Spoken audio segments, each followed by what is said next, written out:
All right. Bob, bob, bob, bob, bob, bob, bob, bob, bob. What's up, dude? Hey, how you doing? Solid. Today I got to be on fire, kicking butt. Oh, cool. Yeah, it's been a while. How's your week been? Mostly crap until today. Today was good, but aside from that, it was pretty bleh. Just a down week, huh? Yeah. I tend to be pretty heavily affected by the amount of rest that I get. If I'm not at my full quota, I usually kind of blech. I trudge through the day. Everything is slower. We actually had some discussion about that earlier because they were asking, well, what's the difference between when you're having a good day and having a bad day? And with StarCraft, you have stuff like 300 to 400 actions per minute, and every single step is slower if I'm having a bad day, and every single step is faster if I'm having a good day. So it's not so much that my understanding of the game is impacted, it's the speed at which I'm moving from one thing to the next thing that's impacted. Gotcha. So the super obvious opener we have is the amazing handshaking, hugging, and awesome things that are happening on the Korean Peninsula. What do we need to know about that? Not a lot to update since last week. There was a summit between Prime Minister, I think it was the Prime Minister of South Korea and Kim Jong-un and Panmunjom, I think it's called, which is basically that sort of neutral zone in the DMZ.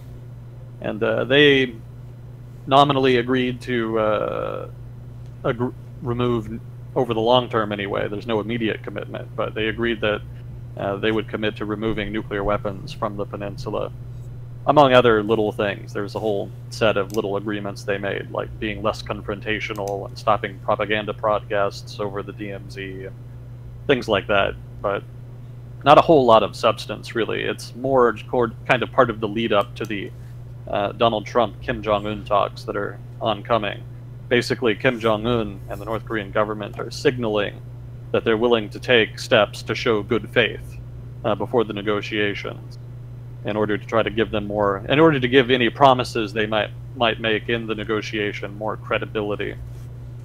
So they're making all the right moves, all the right signals in order to kind of have a decent negotiation, but it's still uncertain just what they'll actually do once the negotiation happens, and whether or not they'll actually commit to anything they agree to in the negotiation after the fact. And there's not a lot that's been done over the past week to give any signals or information on that count. So, some good moves, some good PR, but not a whole lot of substance as of yet. Yeah, there are a lot of people who, in the StarCraft scene, are interested if that will change the mandatory military service requirement for young adults, because we have a lot of professional players who we know and love, and they're very successful, and then they have to go away for a year for that military conscription. And they're already asking, is it going to be over now? Do they just get out? And the answer is no. Like, this is a really cool gesture, but that's really all it is it's a gesture. It hasn't changed the fundamental landscape of what's happening there. It's more of just a shift in tone, which could lead into more stuff. We'll see. That would be nice. I was talking with PackFacts a little bit about the motivations for this from the North Korean side, and how if you're looking at Kim Jong-un as a leader, he's third in line from the establishment of North Korea as we know it. So Kim Il-sung, Kim Jong-il, and then Kim Jong-un. And it's kind of diminishing returns on your fame, almost. If Kim Il-sung is technically supposed to still be the leader, Kim Jong-il was the follower of that, and then you, like, how do you distinguish yourself and be the most supreme leader? It could be part of his play to have a more open North Korea as the way that he distinguishes himself. If he increases the economy, he'll look like a great leader, that kind of thing. So he could still have selfish motivations for all this. It's not really just like, oh, North Korea had an existential crisis and they're just going to totally change what they're doing. Yeah. That seems less likely to me.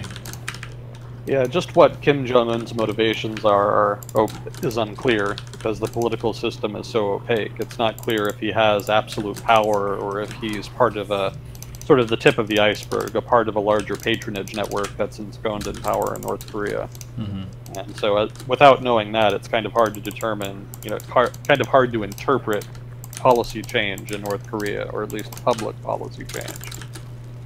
It could be that Kim Jong-un wants to liberalize North Korea to some degree, and has only been held back by the need to try to cater to established interests in North Korea. He did spend a lot of time in Switzerland at a private school when he was growing up, so he has been exposed to the West. I think he did have a government minder while he was there, though, or something to that effect, but he did not grow up, or spend all of his childhood anyway, in North Korea. He did spend some of it in the West. So it could be that he has a taste for some Western goods and services, so to speak. He may want to open things up a bit on that count. It may also be that he just wants to open up to deal with certain problems. The economy obviously is an issue. It hasn't been doing well the past few decades. So having some kind of change in the political system, removing what barriers there are to economic liberalization to some degree, probably not full liberalization, would help alleviate some of those economic issues. But again, without knowing just how much political resistance there is, or if political resistance is even possible to such a policy change, it's hard to really say one way or the other.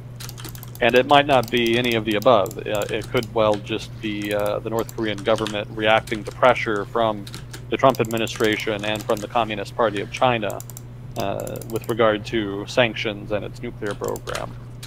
And so they may be just seeking to kind of signal good faith so that they can reach some kind of agreement that takes the pressure off to some degree. And, maybe they'll give up the nuclear program, maybe not. It could just be that they'll try to get away with as much as they can, given the circumstances. That's kind of been more their pattern in previous negotiations, which is why a lot of people are so suspicious about this negotiation. It may look nice, but given their record, there's an abiding suspicion that they won't actually adhere to any agreement they sign over the long term. Have there been gestures like this in the past?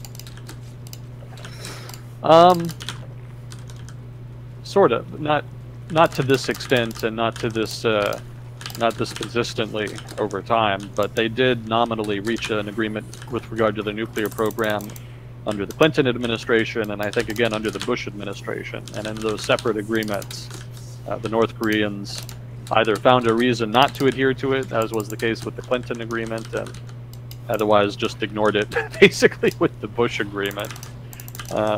So, yeah, they have nominally stopped or slowed down their nuclear program, but they've never really actually stuck to it over the long term. The government really seems to want that nuclear weapon. They have the nuclear weapons, but they want to develop them such that they could use it as a real deterrent. And the Trump administration, partly because it seems that a nuclear weapon isn't a deterrent enough, and just partly because of the Trump administration's efforts to coordinate with China, has ramped up the pressure considerably and made having a nuclear weapon relatively less attractive than it was before. And we've talked about that at length before, but I don't know how much of that I can even remember off the top of my head. But basically, the calculus has changed for North Korea. A nuclear weapon is not really sufficiently attractive in and of itself in order for them to just eschew all of the pressure being brought on them. They do want to alleviate that somewhat, so long as they can get something in exchange. I doubt that they're just going to drop all of their nuclear weapons program and the corresponding technological development just because of the pressure. I think they're going to want something in return. And I think the U.S. and China would be willing to kind of meet them halfway, so to speak. I don't think they're all that interested in having airstrikes, unilateral action, or general conflict on the Korean Peninsula. Nobody really wants to go that far, I think, although the Trump administration is signaling strongly that it would, if need be, if it felt necessary, regardless of how much it might cost in the long term or medium term. Yeah, signaling is kind of like posturing, as we would put it in StarCraft, where you move your pieces around as though you intend to attack when you might know in your mind that you really don't want to, but you want to pretend that you are to change the way that your opponents perceive you and the way that they behave. Thank you, Shadone, for the host, by the way. Got some more viewers here. We're doing some world discussion. We just got started with it. Talking about North Korea a little bit. There was a big hullabaloo with North Korea, South Korea, the leaders talking about stuff, shaking hands, giving each other hugs. It looked very, very roses and happy and all that. We'll see where it goes. Yeah, it's still too early to tell. Well, the big show will be the Trump-Kim Jong-un summit, and then we'll see what kind of happens from there. But for now, basically what we've seen just suggests that there's potential, but not much else.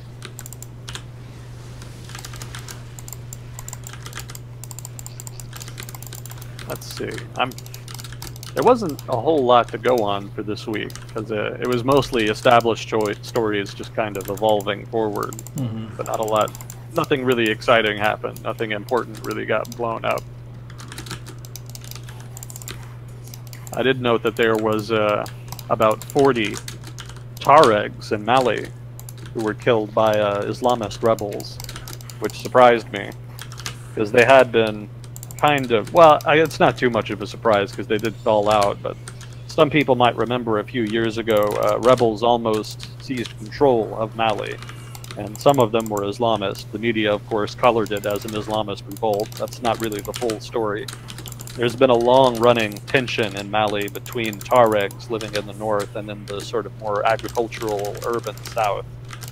And the Tuareg rebels kind of teamed up with Islamist rebels to really pose a threat to the government. Some of that was empowered by weapons that they got from Libya, which had recently collapsed, and that kind of enabled them to pose more of a threat than they had previously. And they took about, I think, half the country, the northern half or so, which isn't that impressive. There's not a lot in the northern half of Mali. And it seemed for a while like they might take the capital. It was seen as a possibility. But the Mali government kind of tapped its ties to France and the French military, and they were able to kind of turn them back. And then eventually, the Tuareg rebels and the Islamist rebels turned on each other. I think it was more the Islamist rebels that did the turning. That's not unusual.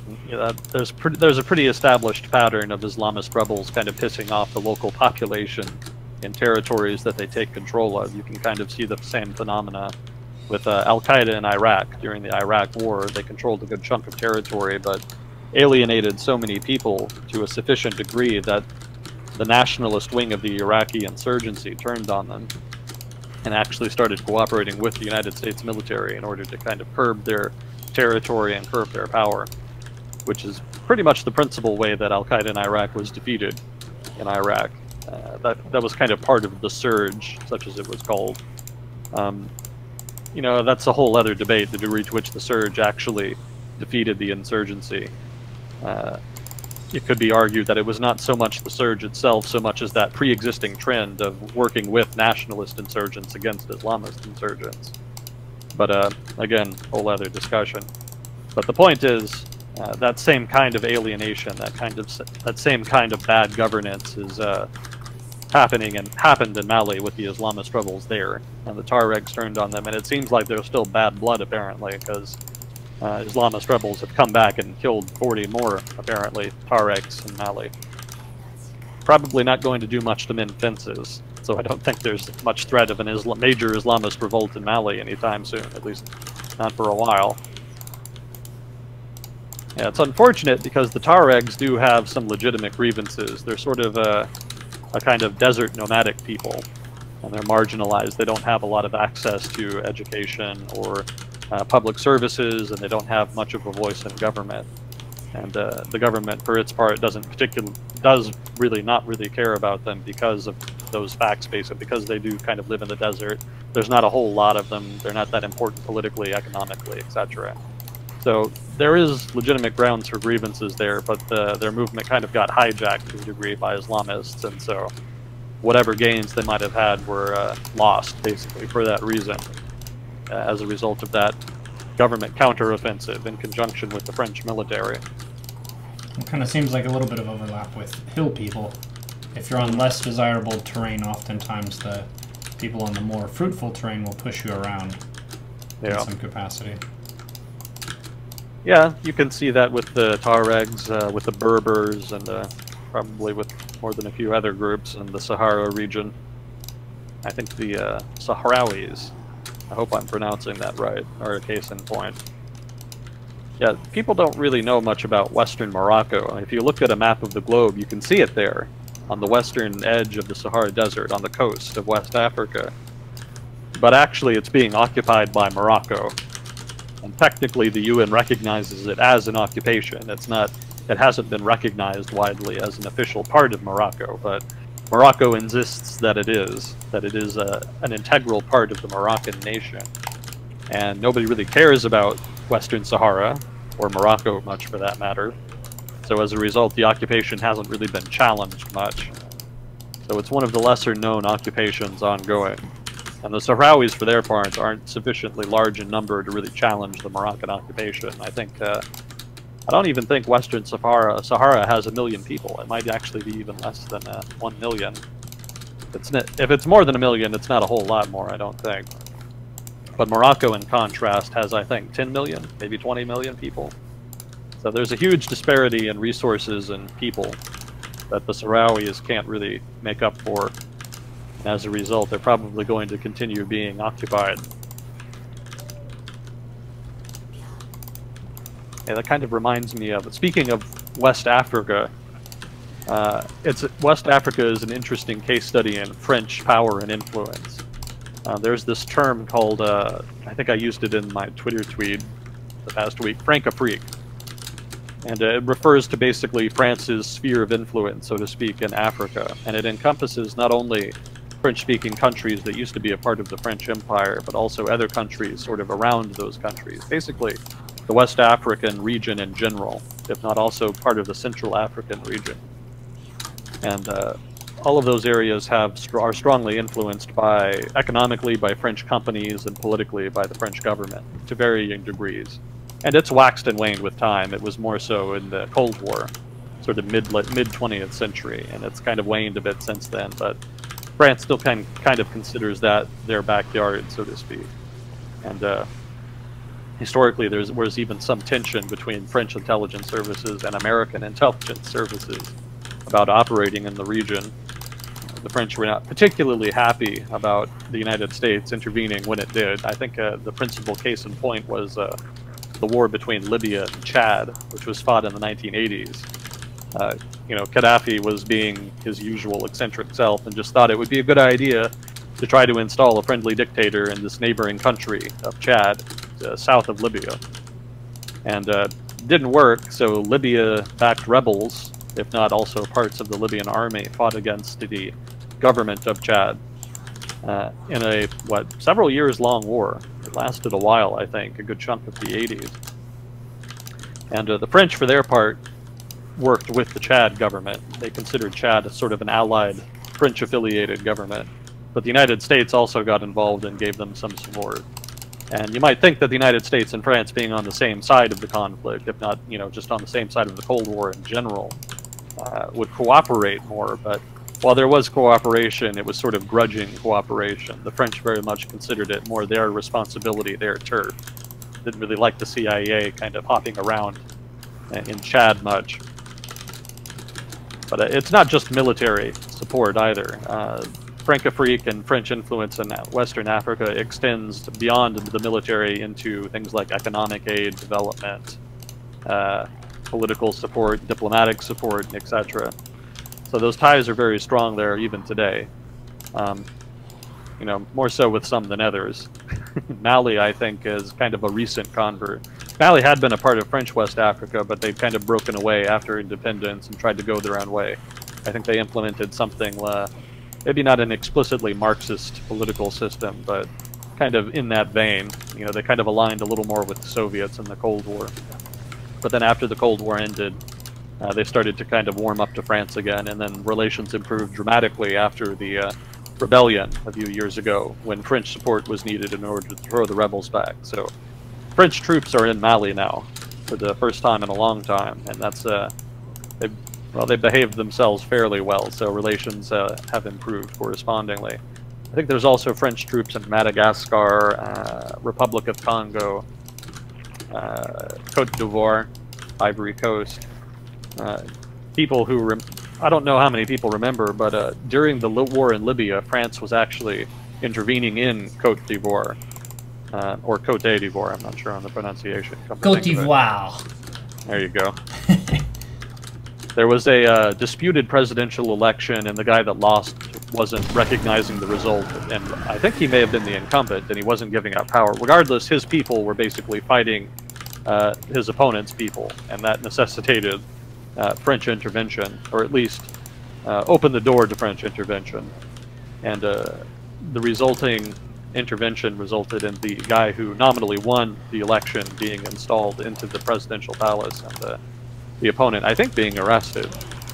I don't remember exactly what happened to him. But it kind of flew under the radar at the time because it was happening at the same time as the Libyan civil war, and so everybody was kind of more focused on that. But yeah, basically, long story short, France is very active in West Africa. It just doesn't get a lot of coverage because people don't pay much attention to Africa.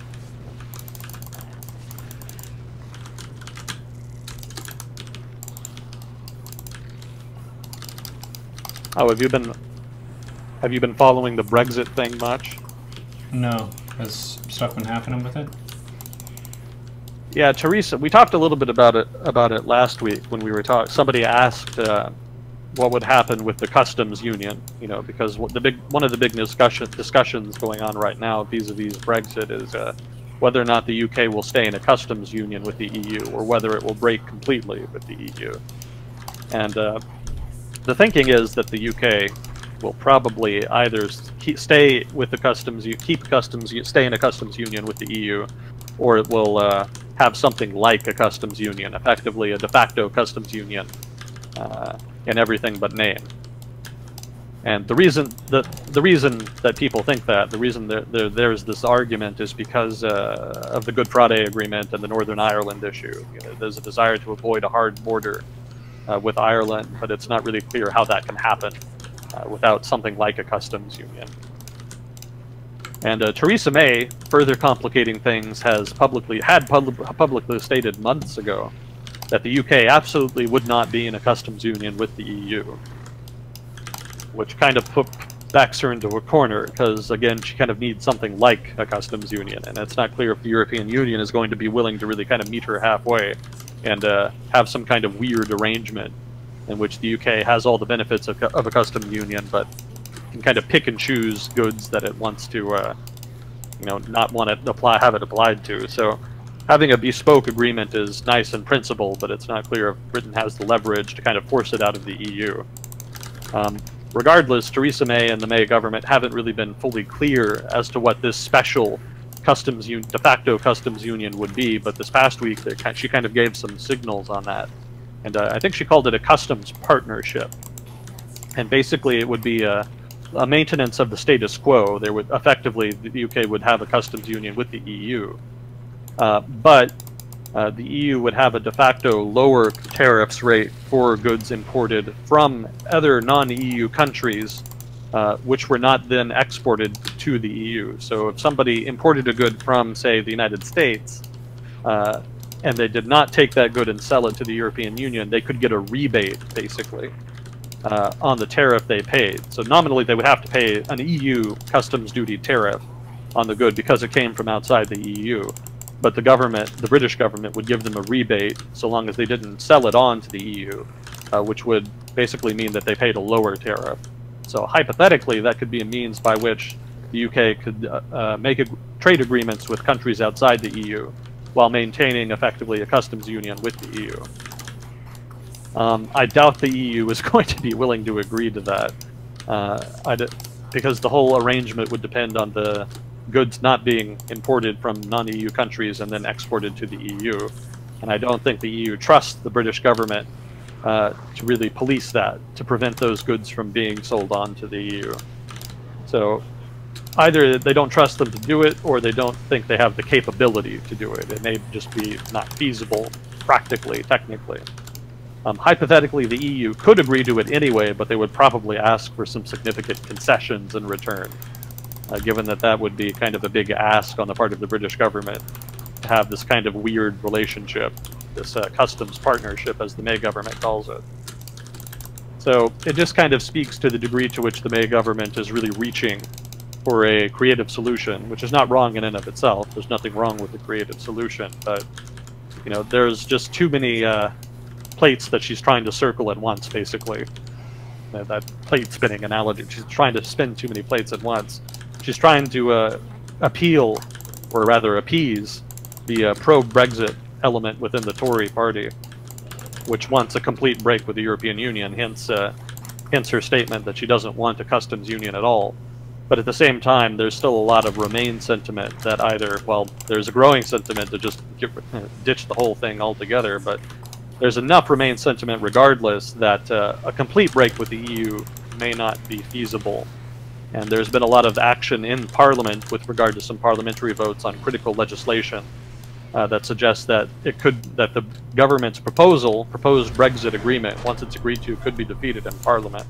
There was a big vote a couple weeks ago, I think, on whether or not whatever agreement the May government reaches with the EU will be subject to a parliamentary approval vote. And if approval were not given in that vote, it could be that the agreement has to be renegotiated or scrapped or something. You know, it would be a major defeat for the government if it came to that. It was a defeat for the government just having that vote play out the way it did, because the government wanted basically the right to have whatever agreement it agreed to be implemented without a parliamentary approval vote. But that motion basically was defeated by a combination of Labour and, rebel Tories, basically. And it's quite possible that such a coalition could emerge again to defeat an eventual agreement. So it may be that the May government doesn't have the votes to really have an eventual Brexit agreement that doesn't involve a customs union. So she has to satisfy that Remain element and the Brexit element. And she has to do it in a way that doesn't result in her being kicked out of power, basically, because there's a lot of sharks in the Tory party circling her right now. And it could be that they have enough votes at some point to have a vote of no confidence and remove her and replace her. Mm-hmm. And this is all on top of the very complex negotiations involved with Brexit. You know, just in the technical side of leaving the European Union is just inherently complicated in and of itself. So that's 4 different things she's having to balance out at once, and thus far she hasn't really reached equilibrium yet. There's no clear strategy on how she's going to kind of check all of those boxes. And it may be that the whole thing just comes crashing down eventually in a few months. Because I think November is nominally the month that they want to have some kind of final agreement in place. And it might be that there's a vote of no confidence by then, or at that time, or Parliament doesn't approve the deal, or whatever, and the result is basically the process blows up, and we don't really know what happens after that. You know, maybe they have to renegotiate from scratch, maybe there's a hard Brexit. You know, it's just not clear. There's just a lot of uncertainty there. It sounds like a clusterfuck. Well, yeah, pretty much. I mean, it wasn't really the plan to leave the European Union, I think. I think everybody kind of expected the vote to be Remain. And then even the people that wanted Brexit were kind of surprised when it happened. And because there wasn't really a plan in place for how to implement Brexit, they're kind of having to wing it. And that's kind of been the case for the past year and change, as they've tried to kind of not only figure out what kind of Brexit they want, but at the same time negotiate the Brexit agreement. It's not a winning combination, so to speak, and the British government has been suffering for it. We'll see what happens. It's very much in play right now. I think it was during our first few sessions that Brexit was happening. We were kind of talking about that and how the referendum was brought up as a kind of thing to give the people some voice and to say what their stance was on it. And like you're saying, we expected Remain, so what's the worry? It's fine. And then, yeah, it's a close vote, which you've said was worse than if it was a landslide, because then at least you have the majority of the country kind of in agreement on it, whereas it was like 54 or something % won, or even 52. It was close. It was a narrow margin. Yeah, so now we have a different prime minister who is trying her best to unfuck the situation. Good luck, Theresa May. She's gonna need it. Can it be done? Yeah, the previous prime minister was Prime Minister Cameron, and when he was running in the previous election, he had promised that if he won the election, or if his party won the election anyway, that he would hold a referendum on European Union membership. And that was an attempt to appeal to basically disgruntled conservatives, sort of populist conservatives in Britain, that were upset about immigration and, you know, the EU and sovereignty and a lot of different things kind of rolled into that. And for Cameron, it was just kind of, like you say, it was kind of a throwaway promise. And it's like, yeah, we'll have the referendum, Remain will win, and then we can just kind of move on. It was just sort of red meat to his base that wasn't supposed to actually mean anything. And it turned out to be a mistake. Because, you know, if you remember the Brexit referendum, the lead up to the referendum, Cameron himself was cagey about where he stood. And the suspicion is that he was probably Remain, but couldn't really say it because he didn't want to alienate the Brexit people in his party, in his coalition. And so he kind of had to pussyfoot around the issue. He kind of said, well, I'm not really for Brexit, but I'm not really Remain. I'm kind of something in between. Please don't judge me. You know, a very political answer, basically. And the expectation, again, was that, yeah, Remain will probably win and all of this just goes away, except it didn't. And so that triggered another promise he made, which in the lead up to the referendum, which is that if the Brexit won the referendum, that he would step down, basically acknowledging what a mistake it was. And yeah, Leave won the referendum, and he correspondingly stepped down. That was the end of his premiership. Whoops. Yep, whoops indeed. Wonder how hard he facepalmed after that. Probably pretty hard. Probably pretty hard. Because that was it for him. He was out after that, and that was when they brought in Theresa May. I've made a huge mistake. So we'll see what happens with it again. That's very much in play. It's all still unfolding. You know, that the repercussions of that referendum have not really fully manifested yet. So we'll see what happens. But to touch on something you said about it, yeah, having a close result in a referendum, whatever the referendum is pretty much the worst result. You know, it's really best if whatever referendum result you get is had with a large majority, because that gives a strong mandate for the government to do something with the referendum result. Whereas if it's very close, even if it's for something, the government doesn't have a strong mandate for that thing. And it's very contentious then for the government, because then if they do go ahead and implement the proposed policy that was voted on, they're doing it against a lot of opposition, you know, as represented by the large vote against. So for example, with the Brexit referendum, because it was so narrow, there's still a strong Remain that reflects a strong Remain sentiment in Britain. So although the government is moving ahead with the result, is leaving the European Union, or at least is trying to, there's a lot of opposition in Britain, and it's kind of throwing a monkey wrench in the process. If there had been a strong mandate in the referendum, if a lot of people had voted leave, that would have given the government a much stronger mandate to negotiate with the European Union, and they probably could have had a much easier time reaching such an agreement. But as is, they can't really do that. The European Union knows that the British government is facing opposition within Britain to leave, and that Leave is doing what it can to kind of upset the process and make it difficult and basically mitigate it as much as possible. And the resulting tensions between people who are pro-Leave and pro-Remain are making the whole thing even more difficult, and are raising political tensions in Britain with regard to other issues, just making it more difficult to do politics in general. Little of that, if any of it, would have been a problem if there had been a large margin of victory for either Leave or Remain. Yeah. Because then the government could have said, okay, most people want this, so we're going to move ahead, and the opposition probably would not have been strong enough to really influence the implementation period one way or the other. You know, the government, things would have gone a lot more smoothly, basically. So let that be a warning to anybody who wants a referendum on something. If you're going to have a referendum, make sure that you have a good majority, because otherwise you're just opening up a huge can of worms. You kind of see that with the Catalan thing. Catalan is a province within Spain that tried to declare independence. Tried to hold an independence referendum anyway, and the result of the well, the trouble is not the result of the referendum. The trouble is that about half the population of Catalan does not want to be independent. But the half of the population that does want to be independent is very vocal, and they went ahead and had the referendum. But because they don't have enough of a majority within Catalan, the independence political forces in Catalan basically don't have enough political capital to really make any traction with regard to independence. It was always going to be difficult because of the Spanish government being reluctant and recalcitrant and not wanting Catalan to leave. But the fact that the Spanish government has allies amongst half of the Catalan population means that it's basically impossible. You know, there's a ready group of people within Catalan willing to sabotage any attempt at independence because they see it as treason, or at least something akin to it. You know, they want to be a part of Spain. And, you know, the composure, well, not the composure, but the behavior of the independence political forces hasn't done them any favors.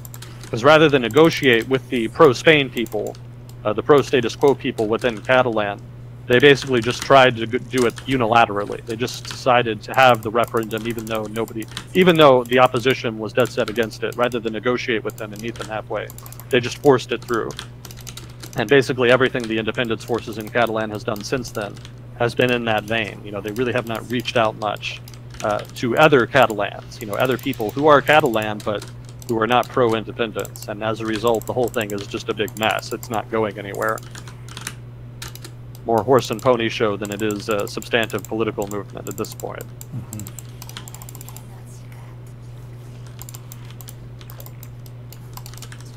So let's see. No questions today. I feel such a liberty.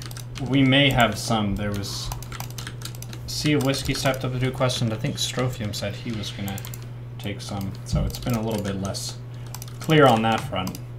Oh, that's no problem. I've got quite a bit here. Quite a bit to work with. I figured. Let's see. I just don't want to just arbitrarily jump into something necessarily without a reason, because that's a little random. Yeah. So you have a green light, sir, to jump into something. Oh, goody. You could jump into a plane or onto a moving bus, whatever you need to. Yeah, if nothing else, we can always just jump into the Eastern Front. That's always a fun topic. You know I've got a lot to say on that. Learned through hard experience. Mm-hmm.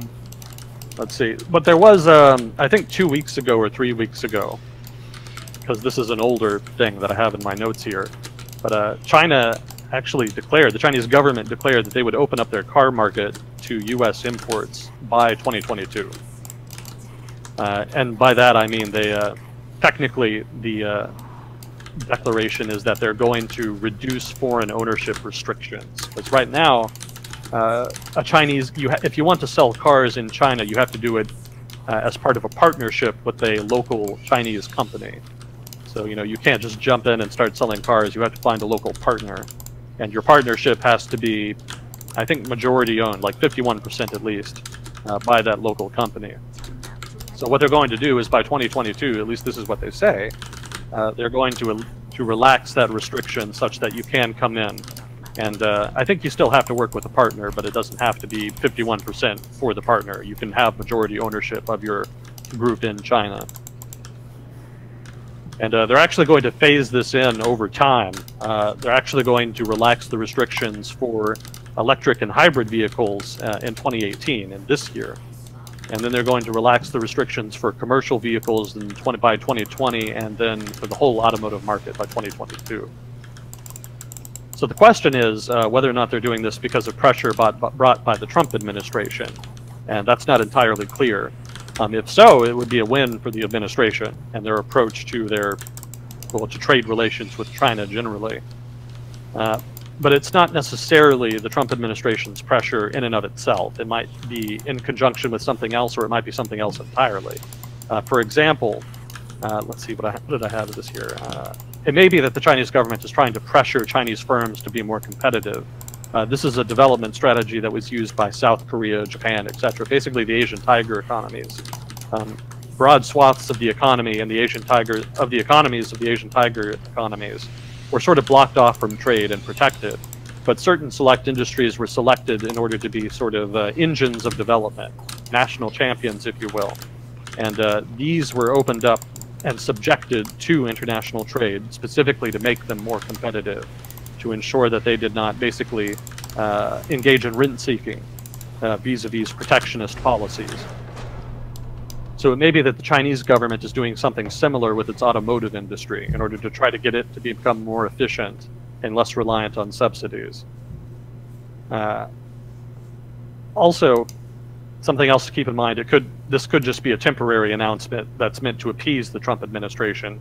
In that case, it probably would be the result of Trump administration pressure, but it may be just meant to deflect it in the short to medium term. And it may be in the medium to long term when it actually comes time to implement these policies, especially that 2022 deadline for the total relaxation of the policy for the whole automotive market in China. It may be at that point that the Chinese government just reverses course, just arbitrarily. They can do that. That's the benefit of being an authoritarian country. You can just kind of do things arbitrarily. You don't have to have a prolonged debate in a Congress or negotiate with the different political actors. It's a lot easier to do things much more quickly in an authoritarian political system. So if the Chinese government felt like reversing this or not doing it at all, they could very easily do that. It certainly wouldn't be unusual for the Chinese political system to say one thing and do another. That's pretty common there. Let's see. So that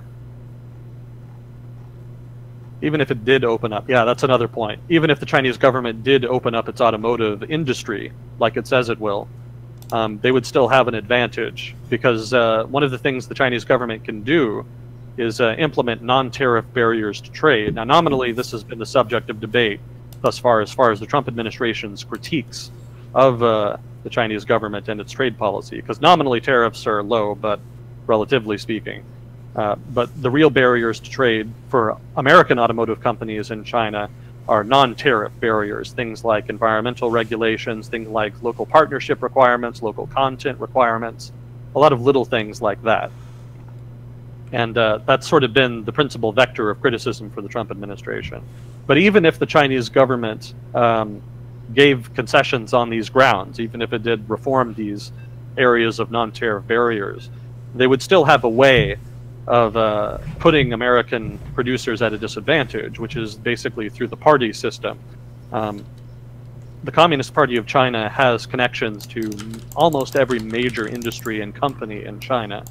Pretty much every company, every major company anyway, every large company, has a Communist Party of China party official, basically acting as a commissar within the company. And different commissars in different companies have varying responsibilities and different degrees of power.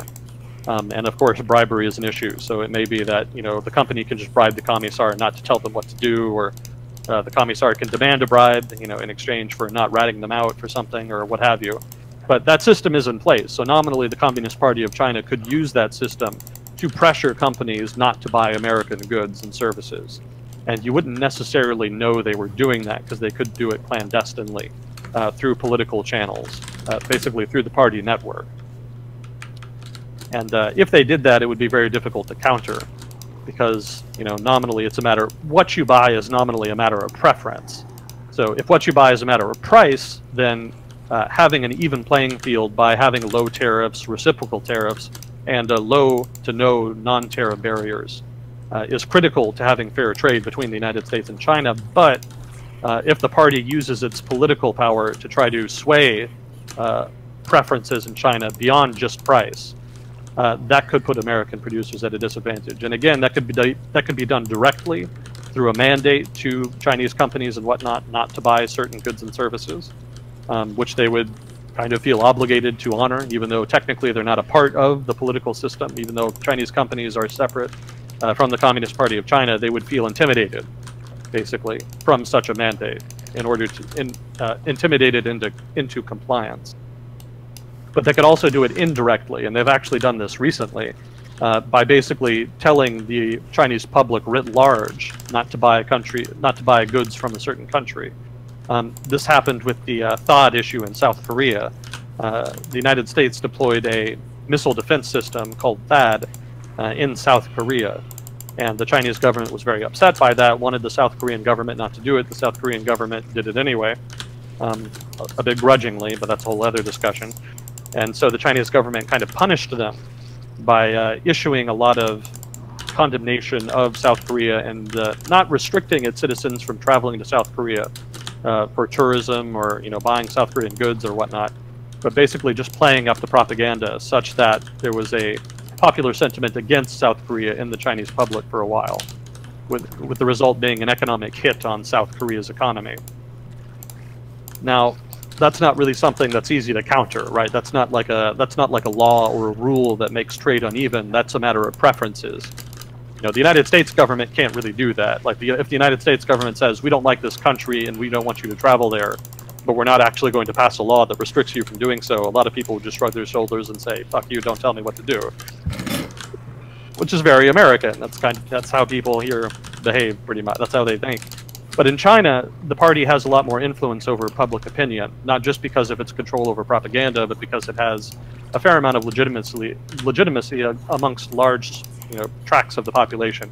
There's a good chunk of the population that still believes in communism, believes in the party, etc., and is willing to kind of vest them with trust, and is willing to reciprocate when the party says, don't do this or don't do that. We're not going to pass a rule to say that you can't do it, but we want you to not do it anyway. So if the party does something like that with regard to trade, the United States would kind of be hard-pressed to counter, because they're not really doing anything illegal, per se. So that's why the Chinese government might be comfortable with nominally saying that it's going to open up its automotive market. Technically, they could change their laws such that an American company could come in with a majority ownership and sell cars in China, but it could be that the Chinese government uses direct and indirect political methods in order to curb that competition. And it's that political barrier to trade that is not really something the United States has tools to reciprocate. Non-tariff barriers to trade we can kind of do, we're more familiar with that. We can kind of pressure them to have, remove the local content requirements, the local partnership requirements. But that political element kind of gives the Chinese government an edge, and that the United States government doesn't really have something it can respond with. Nominally it could, but it might be a bit of a reach, because again, that's a matter of preferences. That's a matter of political and commercial consumer preferences. And the United States government could pressure the Chinese government not to use that tool, but because it's an ambiguous tool, because it is more a matter of politics and individual preference, it's not something that's it's not as clear-cut as a regular law, basically, is what I'm long-windedly trying to say. It's a law that can be easily flip-flopped, so we can't really rely on that being the long-term state of affairs. Yeah. So that said, all of that said, given that China may not be taking as much of a risk here, it may not be giving up as much as they might seem here, it could end up being a miscalculation for China, in which at some point maybe the United States government does devise a tool that it could respond to that political type of pressure, or some other type of pressure could be brought to bear to make in order to make the Chinese government adhere to this promise to open up their market.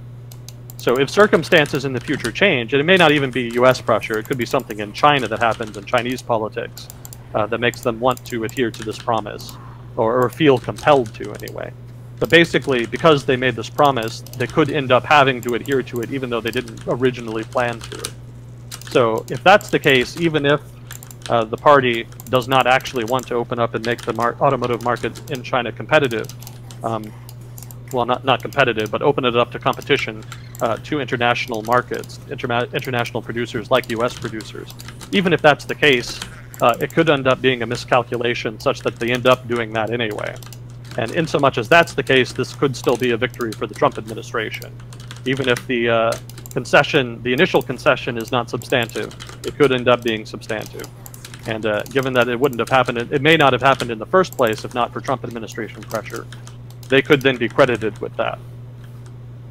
But again, it's hard to say just what the Communist Party of China is trying to do here. Because the politics are so opaque there, it's hard to say whether they're doing it because of Trump, not because of Trump, or something in between. And without knowing that, it's kind of hard to judge where credit should go. So it'll be interesting to watch two things. One, how the Trump administration responds. Are they going to see this nominal Chinese promise as substantive, or are they going to demand something more concrete in the short to medium term? And also, is the Trump administration going to kind of take the pressure off because of this concession? Is this going to be seen as enough in order to relax pressure as far as trade? Or is this going to be kind of wet their whistle, so to speak? Is this just going to make them ask for more? Something else to watch is if China offers further concessions, this could just be an isolated incident. If further concessions are not offered, I suspect that probably they would have done it anyway. Basically, it's more of a Chinese initiative than it is a response to American pressure. But if there are further concessions, that might suggest that the Chinese government is actively trying to reconcile its trade policy with U.S. concerns. I haven't seen a whole lot of concessions happen since then, so it might be more the former, but it's still early. It's only been a couple weeks. So, but that'll be something to watch, to see what else the Chinese government does as far as trade liberalization. This could be a signal of more to come in that vein. Cool. We've talked broadly, I think, on the show and before about the major differences between countries like China and India and the US, and how the way the changes occur is fundamentally different. So kind of expecting China to behave as an actor the same as the US is not realistic at all, because they're dealing with a very different populace, a very different culture, and the tools they use for governance are often different, so the way that things change is different as well. Kind of looking at the 20th century, China had lagged behind for a while, and then they went through huge, massive changes. Because, like we're saying, their government was authoritarian at the time, so if they want to have a big change to go through, they just do it, rather than having to fight for it in Congress or something. Yeah, the political culture and political institutions of China are radically different than those in the United States. And they function very differently. You know, an example of that, and I actually had notes for that, although I think I had so many notes on this, I was going to make a podcast episode about it, so I don't know how much into it I'll get into here, but basically there was a big reform push at the recent Congress of China. China technically has a Congress. It's more of a rubber stamp Congress, but nominally they are responsible for actually legitimizing and pushing actual legislation that sort of makes official legal changes that the party wants to make. So at the recent Congress, the big effort, and there was a significant number of reforms made, basically was in the vein of institutionalization, which is to say that they tried to actually improve the institutions of governance and make them more sound, more efficient, better organized, etc. Because historically, the communist China has not had well-organized government. Political institutions have often been at odds with each other. There's a lot of redundancy. There's a lot of different poles of power at different levels of government that kind of compete with each other. It is not, you know, despite the fact that it's an authoritarian government, it's not a terribly hierarchical government in many ways. And the result is that politics can be very messy. It can be very difficult to negotiate the different interest groups from different bureaucracies in order to get everybody on the same page. And of course, corruption just complicates things even more, because then you have different patronage networks that have their sort of iron rice bowls tied up into given bureaucracies, and trying to reconcile all of their interests in a way that allows progress, that allows reforms to be made, is very difficult. And that's one of the things that Xi Jinping, you know, is trying to change. Xi Jinping is very much trying to kind of reduce those difficulties, reduce those tensions and inefficiencies by modernizing Chinese bureaucracy and making it more basically normal, making it more like a modern setup, a normal government, instead of having all these sort of archaic institutions that had been created in the early period of the Communist Party's history. Now this as compared to U.S. government, which is more basically standard. You know, you have the three branches of government, you have a independent judiciary, you have the executive branch, you have the legislature. All of their responsibilities are clearly delineated. There's a clear hierarchy of power of who controls, you know, what, and it's just well organized. It's not always the most efficient system, but it's organized. Everybody knows what everybody's supposed to be doing for the most part, and there's not a lot of confusion as far as how to get things done. You know, in the Chinese system, in the previous Chinese system, before the reform effort, and probably still after the reform effort, because I don't know how much the reform effort can really do to solve that, but before the reform effort, if you wanted to do something, there were multiple ways to do it, right? In the US Congress, there's one way to do things. You get legislation passed. Nominally, you can do some things with executive power, you know, things with administrative agencies, but legislation is the principal way, and there's a whole process for how to pass legislation and how to have it implemented by administrative agencies and how to use the judicial system to kind of verify it, make sure it's not unconstitutional. In China, they don't have that. In China, it's basically anything goes. Political culture in China is more of a Hobbesian state. Or I should say political institutions, rather. Political policy making, if you will, is more of a Hobbesian state. There's no single path through which you would implement reform. You know, nominally you would do it through the National Congress, but that's a rubber stamp. The real decisions are made at the party level, and party politics are messy. Because nobody ever tips their hand, right? You know, the policy-making process is an opaque process in which different actors negotiate with each other behind the scenes in order to build coalitions, in order to either protect or expand their patronage networks, or in order to advance their careers in some way. And because all of that is secret, there's a lot of risk aversion. And there was already a lot of risk aversion in Chinese political culture. But when you don't know anything about what's going on behind the scenes, who you're going to piss off by, you know, proposing something, and what the consequences would be for aggravating some political patronage network that you don't even know about or not, there's so many unknowns, you become very risk averse. And as a result, power tends to concentrate at the heads of the few networks that are there, the few patronage networks in place. And as a result, it's just very top-down, very hierarchical in that manner. The decision-making process is hierarchical in that manner because there's just no sure way to do something without having it blow up in your face.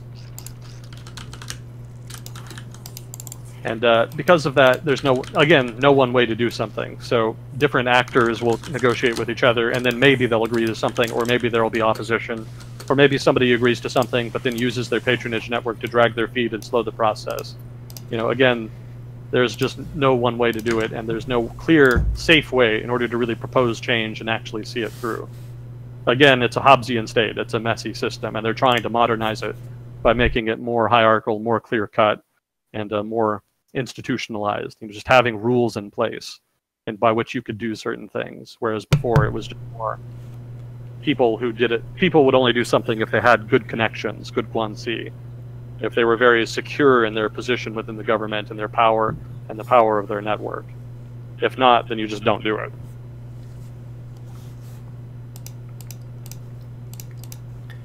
With the contrast of the US perspective, which is failure is a good form of experience, and you should take as many ridiculous risks as you can. Yeah. Yeah, American political culture and the American economy encourage that.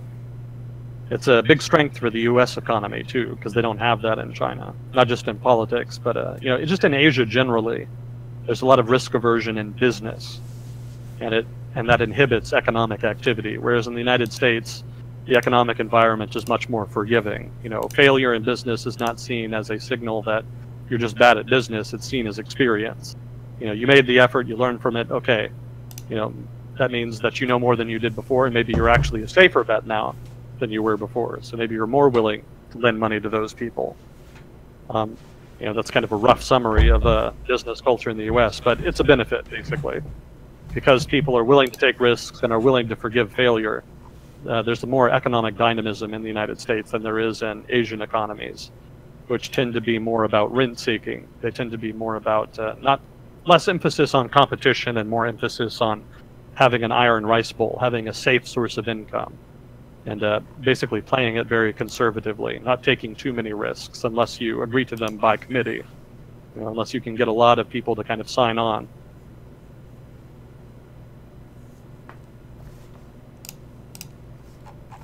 Let's see. So I think there was a BBC video, BBC News video a week or two ago. It posed the question of whether or not technology threatens democracy.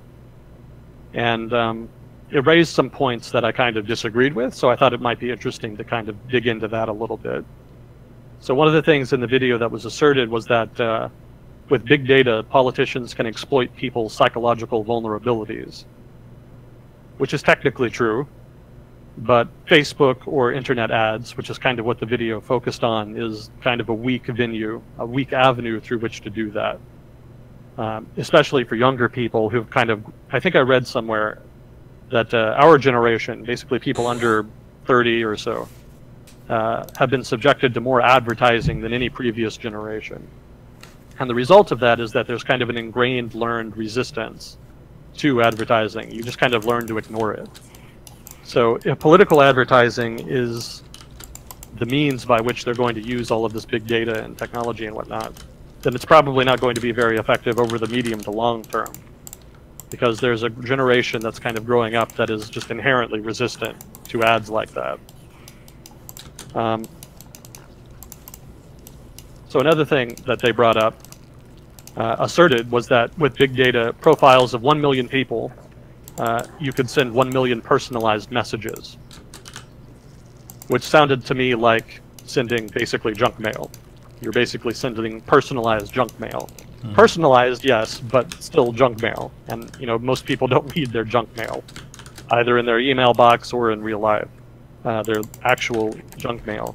So that doesn't seem particularly effective either. You would have to do it with something more targeted. Not just sending people personalized messages, but sending it to them in some form that they would trust, like a newsletter that they sign up to. But the thing about a newsletter is that if you're signing up to a newsletter for a given organization, that suggests you had a pre-existing bias that compelled you to do that. Probably you already agreed with the organization and its goals and whatever they write in their newsletter. In that case, you don't really need a personalized message. It might be that they could send you a personalized message to encourage you to do something, like donate more money to the organization or what have you. But that's not really much different than what people were already doing before kind of big data and profiling and this kind of thing that kind of hit the news recently. It might be more effective, but it's hardly brainwashing. Let's see. More important factor than, so again, some people have characterized Cambridge Analytica as a PSYOPs operation. I read that in a comment somewhere and it just made me laugh, so I kind of keep bringing that up. But it's not really PSYOPs. It's not psychological manipulation. It's not hacking the mind. It's just tapping pre-existing biases, which is the oldest trick in the PR company's book. You just find people as best you can who have a pre-existing bias, and you just try to tap that. Big data measures, but does not feed confirmation bias. So I don't think you can really sway anybody with that. I don't think you can really kind of create a whole new, change people's mind, basically. You can take something that they already have and exacerbate it or blow it up or otherwise exploit it, but I don't think you're going to change people's minds. Well, so if you're a conspiracy theorist, right? Then it is mind control. Oh, yeah. There's been some pretty cool art that's been done about this new format, about how it's not precisely mind control and it may not be very effective manipulation, but there is a kind of new frontier of trying to capitalize on influence with mass media, and different techniques are being used to varying degrees of effect. And like you're saying, the effect also depends on the target audience and how close they are to thinking a certain way, how you can kind of push them along in the direction they were already going, so to speak. Mm-hmm. So yeah, I think the best example of that is voter turnout. One of the big factors in an election is how many, what proportion of the public turns out to vote, or what proportion of the people of a particular mind come out to vote. So if you can find a way to target personalized messages in a way that encourages people to vote, you could raise the turnout and influence an election that way. But that's not really how it's been painted thus far. A lot of the criticism has been more that you're, changing minds, that you're manipulating people into voting in ways that they wouldn't otherwise, that kind of thing. And that's a stretch. That's overreach. Mm-hmm. Really, I think voter turnout operations, like what PR companies have kind of always done, is more the vector through which they're influencing politics. And again, that's an old trick. PR companies and political organizations have been doing that since forever. So that's not new. It might be that they're more effective at doing it now because of the new technology, but it's not a new force in play. And I don't think it's any more hacking or manipulation or PSYOPs now than I did before, when they didn't have the technology. It's an old force applied in new ways. Yeah. So let's see, and Another thing that was asserted in this video was that people are being segregated, increasingly segregated into personal bubbles, away from the public sphere of information. That's true, but that's not because of the new technology. That's something that people were already doing. That was a trend that was pre-existing. You could see that with the rise of partisan news outlets, partisan cable news outlets, which occurred over the course of the, late 90s, early aughts.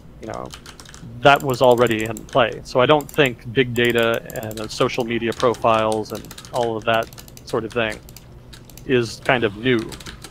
I don't think it's uniquely pushing this. That is to say, partisanship, putting people in bubbles. It's exacerbating it, but it's not creating it. It's not a new phenomena in that regard. Mm-hmm. And while that is an issue, that people are becoming more and more segregated from each other, more and more entrenched in political bubbles of one sort or another, in information bubbles, I don't think stopping, Cambridge Analytica or stopping the use of big data is going to stop that. There's going to have to be a broader solution. What governments like to call whole of society approaches, whole of society solutions. It's not something that there's going to be a magic bullet for that you stop just by doing one thing. Which made me think of a werewolf. You could stop a werewolf with a magic bullet, I bet. Mm-hmm. So if there's ever a werewolf crisis, then we have some options. Mm-hmm. Well, hopefully we can hold off the werewolves a bit. Let's see. So the overarching issue here is that tech companies are not manipulating the body politic to control political outcomes. So if that's what you're worried about, relax. There is an issue there. There are questions to be had. But the idea that, they're hacking democracy, I don't think that has merit. I don't think there's a lot of substance to that argument. I suspect the notion emerged out of part of it came because there's this populist wave that's moving through world politics, and people are kind of have trouble processing that. And I think for some people it's easier just to kind of blame Cambridge Analytica or social media companies or big data or whatever nefarious conspiracy of one sort or another, rather than just seeing it for what it is. It's just an indigenous movement of people who have difficulty in the modern society, given this, the social and economic changes that have happened over the past couple decades. There's a lot of people who have lost out because of those changes, and they're trying to have a voice. They're trying to get the government to kind of recognize their problems and do something about it, which they have not historically been doing over the past few decades, correspondent to the changes. So recognizing the populist movement for what it is, rather than what you want it to be, as in what a lot of people want it to be, is something that they can write off and easily deal with. If we just do X, Y, or Z, then it's not a problem and we can go back to politics as usual. That's not going to happen. There's no one thing or a handful of things that you can do that's going to unwind populism as it is now. It is a political force in and of itself. There's a lot of people that have legitimate grievances, and you're going to have to interact with them, understand them, and reach some kind of compromise with them if you're going to have a stable political culture and system. You can just ignore them and marginalize them at your own peril, basically. Political forces repressed often explode at some point. Very rarely are they successfully repressed over the long term.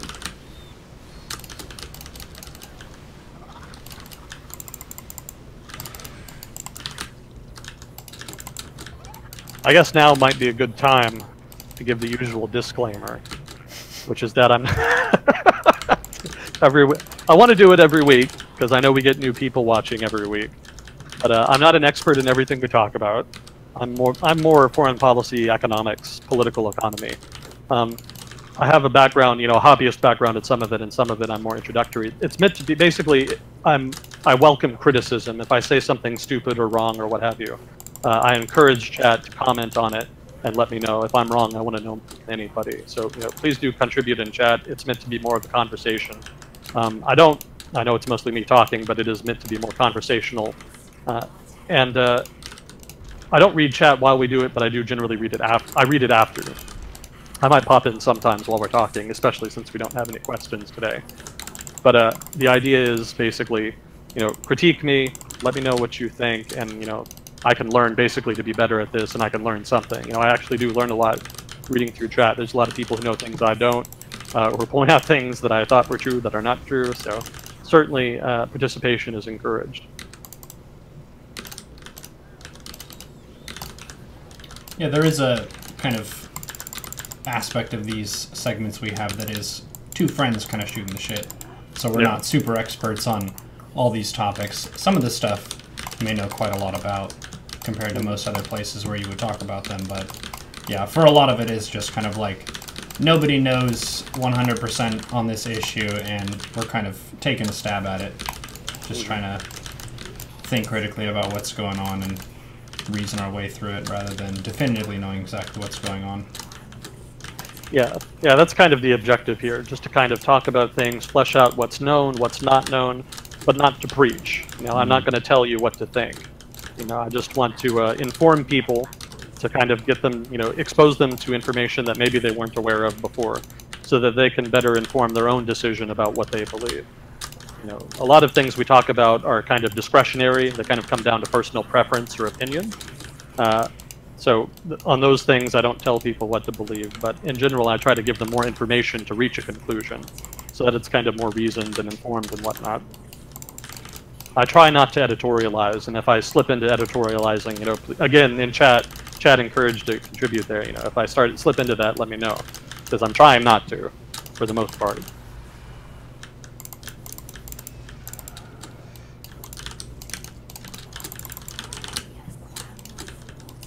So I guess this is kind of a abstract question more than a something for chat to chew on, I guess. There's this idea of, well, not idea, but there's this debate around intervening in Syria. And so it kind of begs the question of whether fighting terrorism overseas is in the US national interest. And I think that's an interesting question. I'm sure people will have some strong opinions about that one way or the other. But, you know, if it is in the national interest to intervene overseas in order to fight terrorism to some degree, you know, you can kind of debate about what degree. Authoritarian regimes, so where do you intervene and how?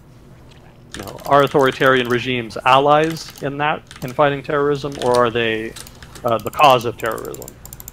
And this is something I think I've touched on a lot over the past couple weeks, is the idea that the principal cause of authoritarianism in the Middle East anyway is authoritarian governance, specifically bad authoritarian governance, which tends to encourage radicalism.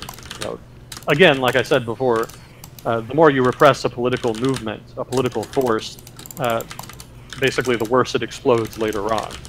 And there's a lot of that in the Middle East, where a lot of legitimate desire for better governance, more representative government, etc., is repressed, and has been repressed for so long that it's starting to manifest in violent, radical ways.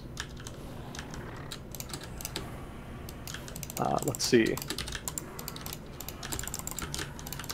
So that's an open question. How you follow, you know, what you think about that kind of comes down to personal preference. There's no clear-cut, you know, decision. You can kind of favor authoritarian regimes or not.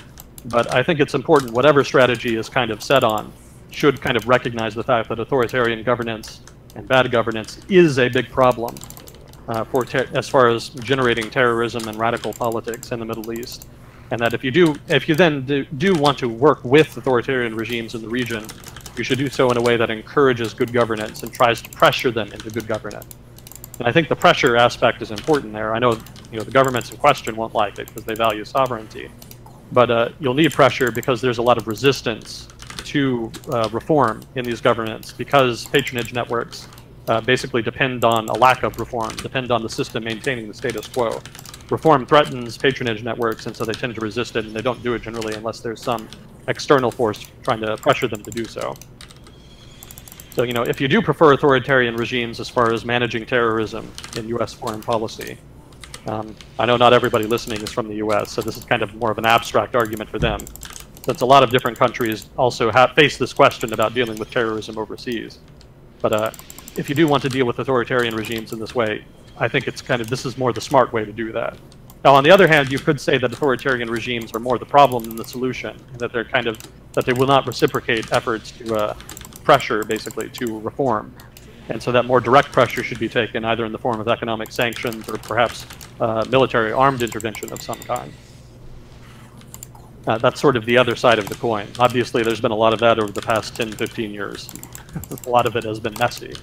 But that's sort of the nature of the debate, though. You know, authoritarians versus intervention, and, you know, how do you manage authoritarian relations with authoritarian regimes? Or if you do intervention, how do you do intervention? You know, what kind of intervention? To what extent do you intervene, etc. If you don't think that terrorism is a strong, how should I put this? If you don't think terrorism is a strong responsibility of the U.S. government as far as if you don't think it's a powerful priority as far as national security, then a lot of this is academic. Because if terrorism isn't an important driver of foreign policy, then you don't really need to deal directly with authoritarian regimes that much, in this vein anyway, like I'm talking about it, or intervene. Because then there's not as much impetus. So that ties into the Syria debate, because part of the justification for being involved in Syria is counterterrorism, specifically with regard to the Islamic State. So the debate there is, do you work with the Assad government to try to suppress terrorist groups, of which there are many, not just the Islamic State, or do you recognize, or not recognize, but do you identify the Assad regime as the problem that caused the terrorism in the first place, and then try to deal directly with them, either by overthrowing them or otherwise pressuring them? Or do you do something in between? Is there some third option I'm missing here? I would be curious about opinions on that. Did you see Black Panther? I have not yet. I haven't seen a lot of movies lately. I've been very hermetical over the past year.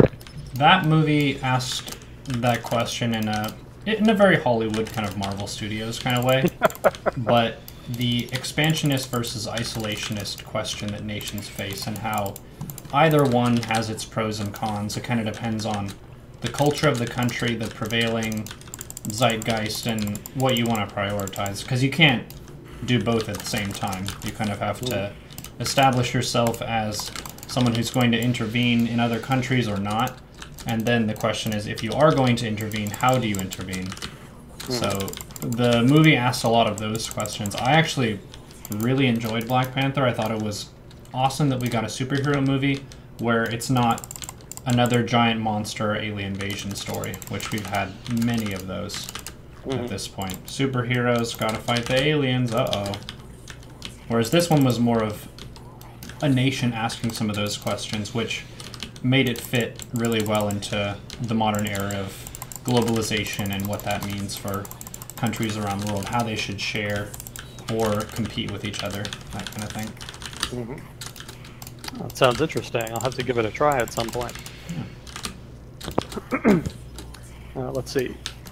So the other thing about the Syria intervention debate, besides asking how important terrorism is as a policy priority, there's also the question of how important are there U.S. national interests in the Middle East? That's the other important question. Because the degree to which there are interests in the Middle East kind of partly informs the decision on whether or not to intervene in Syria. If there are strong national interests in the Middle East, then there's more of a reason to intervene in Syria. But if there's not, the reasoning is weaker, basically. So nominally, what are U.S. national interests in the Middle East? I mean, there's principally oil, you would think. One of the reasons oil is important to the United States is not just because it's an important resource to the economy, not just the U.S. economy, but the world economy. It's also because there was a very dramatic oil shock in the 1970s as a result of an oil embargo put in place by OPEC that targeted Europe and the United States. And that was as a result of Western support for Israel in the, I want to say, Yom Kippur War? Maybe also the Six-Day War. I think it was more Yom Kippur.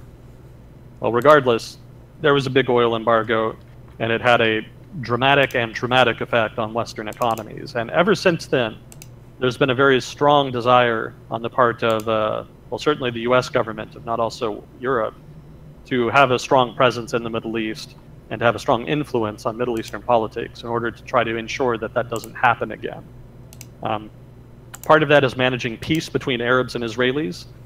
If there was another war between Arabs and Israelis, the United States would probably side with Israel, but it would prefer to avoid having to piss off its Arab allies in doing so.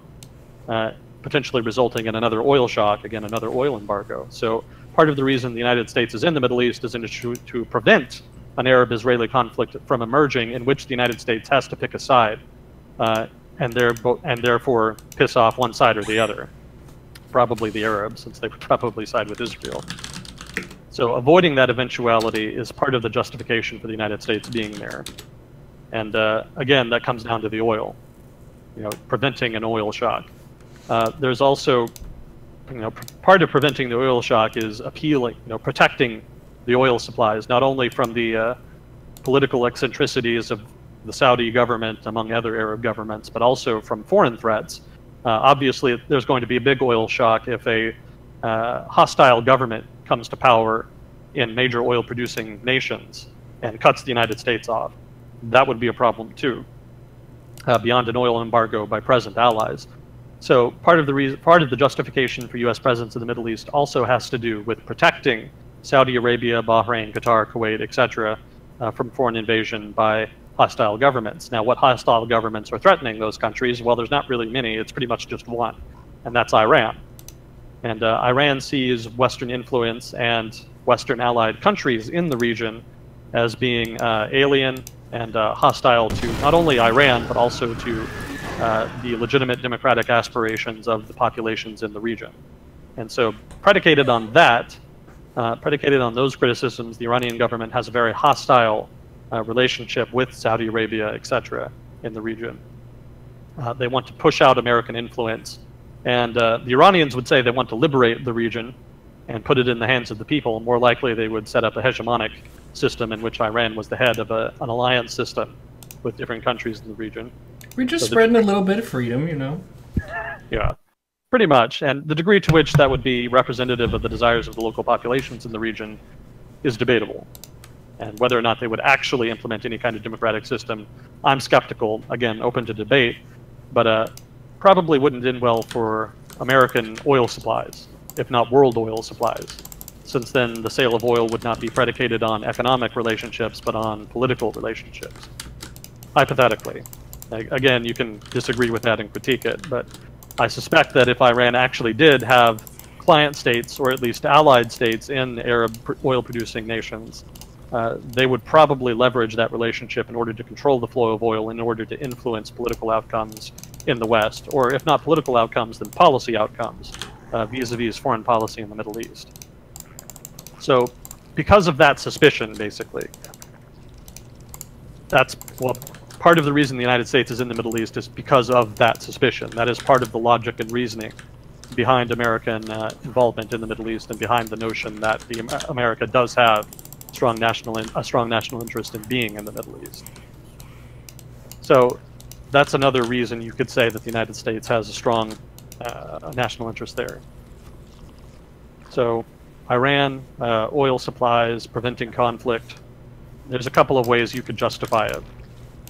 On the other hand, if you don't think these are substantive enough to warrant a strong presence in the Middle East for the United States, if you don't think these interests really should be prioritized, or maybe you don't think they're really legitimate interests at all, in that case, if you think that, then that implies that there's much less reason for the United States to be in the region. Basically, the logic and reasoning for U.S. involvement are weaker. So that's a brief exploration of two questions that you would ask with regard to Syria intervention. Is terrorism a priority, and does the United States have a strong national interest in the Middle East? And if the answer to both is yes, then that's a much stronger case, then a much stronger foundation for any argument you would make about intervening in Syria. On the other hand, if the question to one or more is no, then obviously that undermines the argument for Syria intervention. And I suspect a lot of the debate in public, between people, between politicians, etc., on whether or not to Syria intervention is predicated on these questions, but it kind of goes unspoken because people don't really speak clearly about some of the assumptions that they make, some of their personal preferences as far as that goes.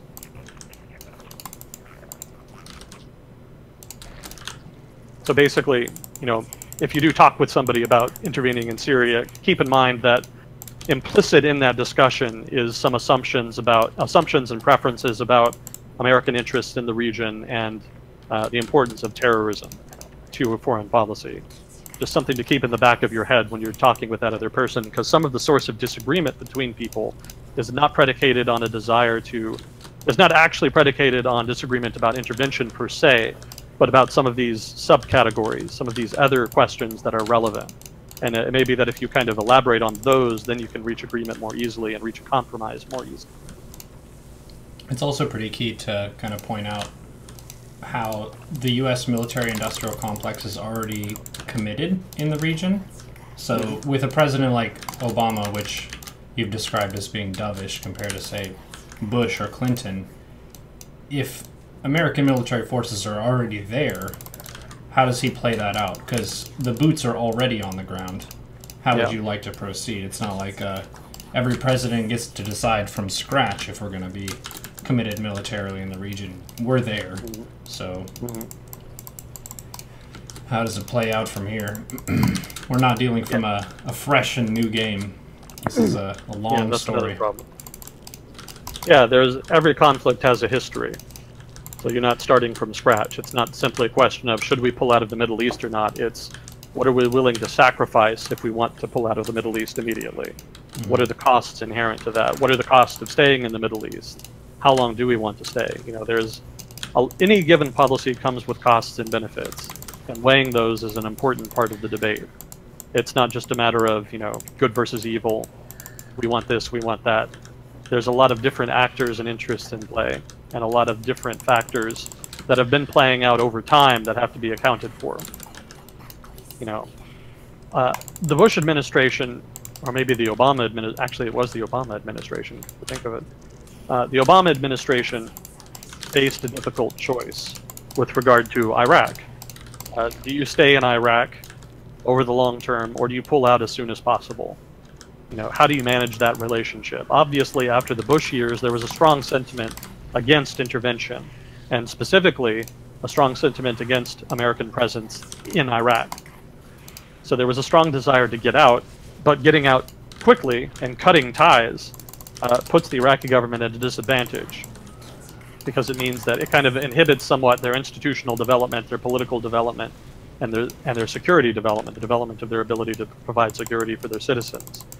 So if that's the case, how do you balance that out? Is it more important to leave as soon as possible in order to sort of meet that demand, that political demand amongst your constituents? Or do you kind of aggravate your constituents somewhat by staying in over the long term in recognition that pulling out quickly would come with costs? And as was, the Obama administration tried to maintain some ties, tried to give some military support, economic support, etc., but pulled troops out. The circumstances are somewhat debatable. I'm not entirely clear on that. People have been a bit cagey on the negotiations about a prolonged... Nominally, the Obama administration tried to negotiate a deal that would have allowed the United States to stay long-term in Iraq. But supposedly, the Iraqi government didn't want to sign an agreement that it did not... The American condition was that American servicemen would not be subjected to the Iraqi legal system. That if the Iraqis agreed to let the United States stay in Iraq long-term, they would agree to let any crimes or whatnot by American personnel be dealt with the Code of Military Justice, basically, with American military systems of justice, rather than the Iraqi legal system. And supposedly, that's what sank the agreement. Supposedly, the Iraqi government was not willing to make that concession. And so the Obama administration used that as justification for not having the agreement and not maintaining a presence. But there's some criticism there that the Iraqi government would have been willing to allow the United States... well, the criticism goes that the Iraqi government would have been willing to allow the United States to stay long-term without an agreement, with a kind of de facto implicit agreement that kind of left it legally ambiguous. So technically, the United States could have had an arrangement in place where it stayed long-term and where its personnel were not subject to the Iraqi legal system. It just would not have been an official arrangement. So the criticism is that the Obama administration just didn't want to stay, just eschewed that de facto unofficial agreement that it could have had, and just claimed that the fact that it couldn't get an official agreement was an excuse. Basically, used the fact that it couldn't get an official agreement as an excuse not to be in Iraq over the long term. Now, which is true, I don't know. Maybe the Obama administration used it as an excuse to get out. Maybe they just wanted to get out anyway. maybe they wanted to stay long term but couldn't because they couldn't get the agreement. It depends on who you believe, and we probably won't know until 20 years from now when everybody has kind of come out with their memoirs and all that jazz, and historians have had a chance to kind of pick through all of the historical records that have been built up by then. But for now, it's kind of ambiguous. I don't know enough about it to make a strong judgment one way or the other. I don't know that anybody really does at this point. I'm sure there's somebody who knows more about it than I do, but I don't know if there's enough information to make a really good judgment on that. Regardless, the point is, they had a decision to make as far as whether or not to get out, and those were the factors that they kind of had to consider. Your constituents, the Iraqi government, the legality of staying in, how you want to have that, the priority you place on counterterrorism and developing Iraqi institutions. All of those are questions you kind of have to address when you design a policy with regard to foreign relations with another country, like, say, Iraq. And those are all things that the Obama, again, like you were saying, those are all examples of pre-existing conditions that the Obama administration ran into when they had to make this decision. They couldn't just come in and say, all right, we want to leave, we don't want to leave. They had to look at what they had to work with, what was already in place, what they had inherited from the Bush administration, and then try to figure out a way out.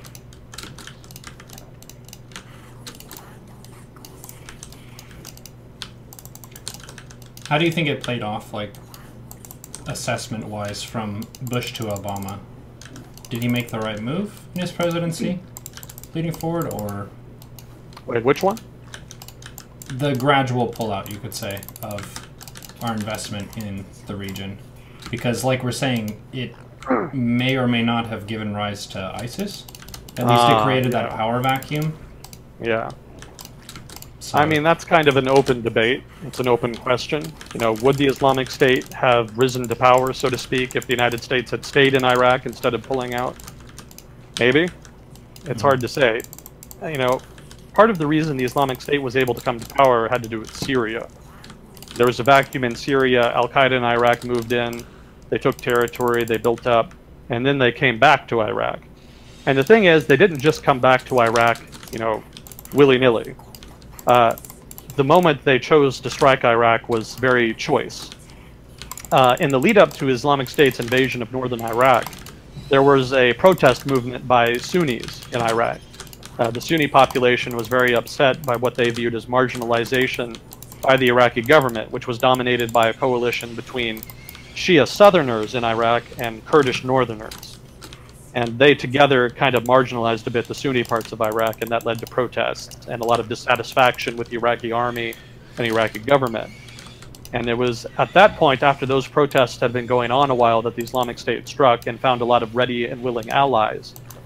In fact, the Islamic State invasion itself actually happened in accordance and in alliance with certain Sunni militias in Iraq. So it wasn't just Islamic State. It was the Islamic State plus Sunni tribes plus Sunni militias. They all together kind of formed a coalition that together threw out the Iraqi army and government and seized control of northern Iraq. So it may not really have mattered if the U.S. had been present, because there still would have been a lot of dissatisfaction by Sunnis on the ground in Iraq.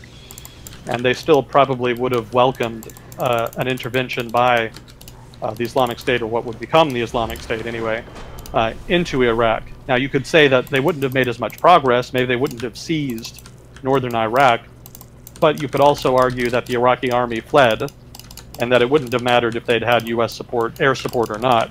They probably would have still run away, and the northern part of the country probably still would have been lost. Again, it's kind of a hypothetical what-if, counterfactual type question, and who knows, who's to say. You could make a strong argument either way, I think. It just kind of depends on some of the assumptions you want to make. Again, fundamentally, the fundamental factors that would exist regardless is that there was a fundamental dissatisfaction by a broad part of the Sunni population. That would have been the same regardless. There still would have been a vacuum in Syria that the Islamic State could have built up in. The Shia government probably still would have been recalcitrant about actual sectarian reconciliation. It's always kind of dragged its feet on that. And, all of those factors are just structural. They're just kind of baked in. I have heard people argue that if the United States had its military in Iraq over the long term, that it could exert more influence over the Iraqi government to make it less sectarian. But I don't really agree with that. I'm a little critical of that because the United States was in Iraq for a long time, and in the lead up to its pullout, it really didn't have much influence. Now, you could argue that's because it was pulling out, and that mitigated its influence. But even before the pullout agreement, Iraqi politicians and the Iraqi government had been very reluctant to accept American advice. Basically, there was a limit to American influence in Iraq. You know, the Iraqi government wanted to do its own thing, its own way. And unfortunately, that's been relatively sectarian.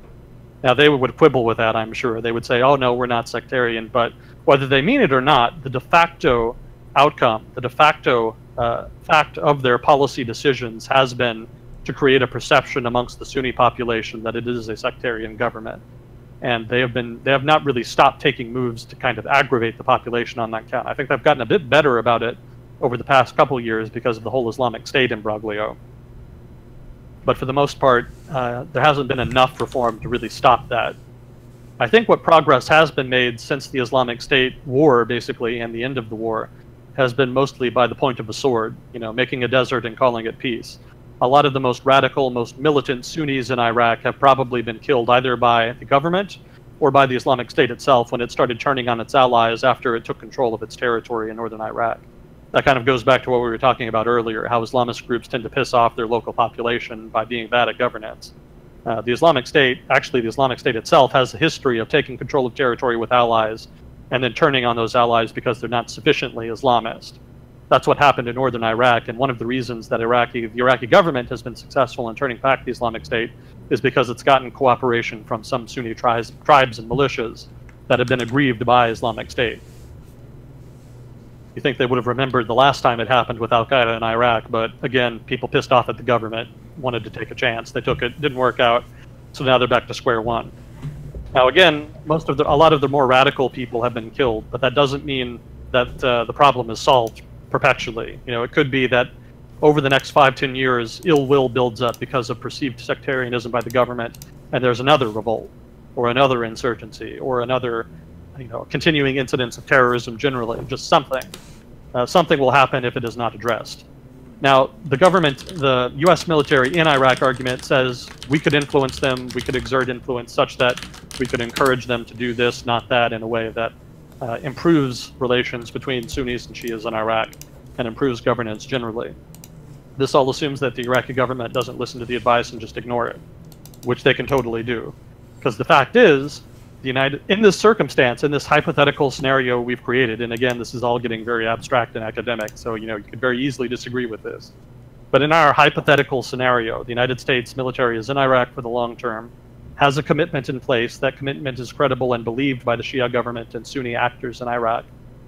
If the United States then said, okay, we want you to improve governance so that we can improve stability in the country and reduce terrorism, we want you to do X, Y, Z to do that. The Shia government may look at X, Y, and Z and say, okay, nominally we want less terrorism and more stability, but doing X, Y, and Z hurts our patronage network, so we don't want to do that. We would rather take the risk of instability and terrorism so that we can maintain our patronage network and maintain our power, basically. I know that it's not an authoritarian country in Iraq, but the dynamic still plays out the same. Democratic or authoritarian, political actors want to maintain patronage networks, and they will resist reform in order to do that. So if the United States pushes reform that is inimical to the interests of established patronage political interests in Iraq, they could very easily resist those. And it's really those interests that are the ones that most need to change. It's the fact that the political networks in Iraq in power are not really incorporating Sunni actors that is a big part of the problem.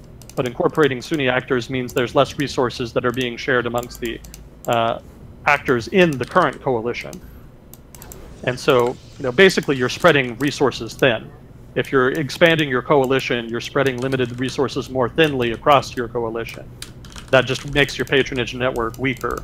A patronage network is stronger if you have relatively fewer people than if you have relatively more, because then you can buy off, basically the loyalty of those few people is stronger than if you're giving a little bit of resources to more people, because then they're less loyal. They don't have as much of an incentive.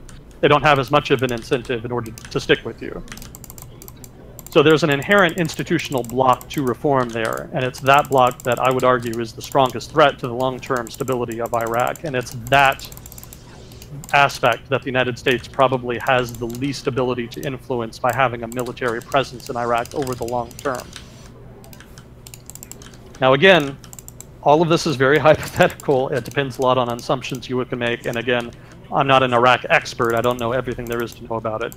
So I'm very subject to criticism on this count, and I would definitely welcome it, because I would certainly be eager to see what other people thought about this issue, if not this line of logic that I'm presenting. Well, one thing that comes to mind when I'm hearing all this is, sure, you could talk about maybe it would be more stable if the U.S. stayed for longer, but war is expensive, just fundamentally. Yeah. So not just war, but war that is very far away from your home turf. And the Middle East is quite far from the United States of America. So for us to be entrenched there is a logistical challenge, and then you have the human cost in lives of your soldiery and whatnot, and then you also have the supplies that you're giving to your allies in the region and to your own troops. There's a lot going on. Yeah, it's immensely expensive. You know, I think Americans kind of take for granted that the United States has the capacity to project force anywhere in the world without really realizing that the logistical side of that equation is really complicated and very expensive. It's very difficult to be able to do that. You know, I think we've talked before about the importance of logistics to military affairs, not also commercial affairs.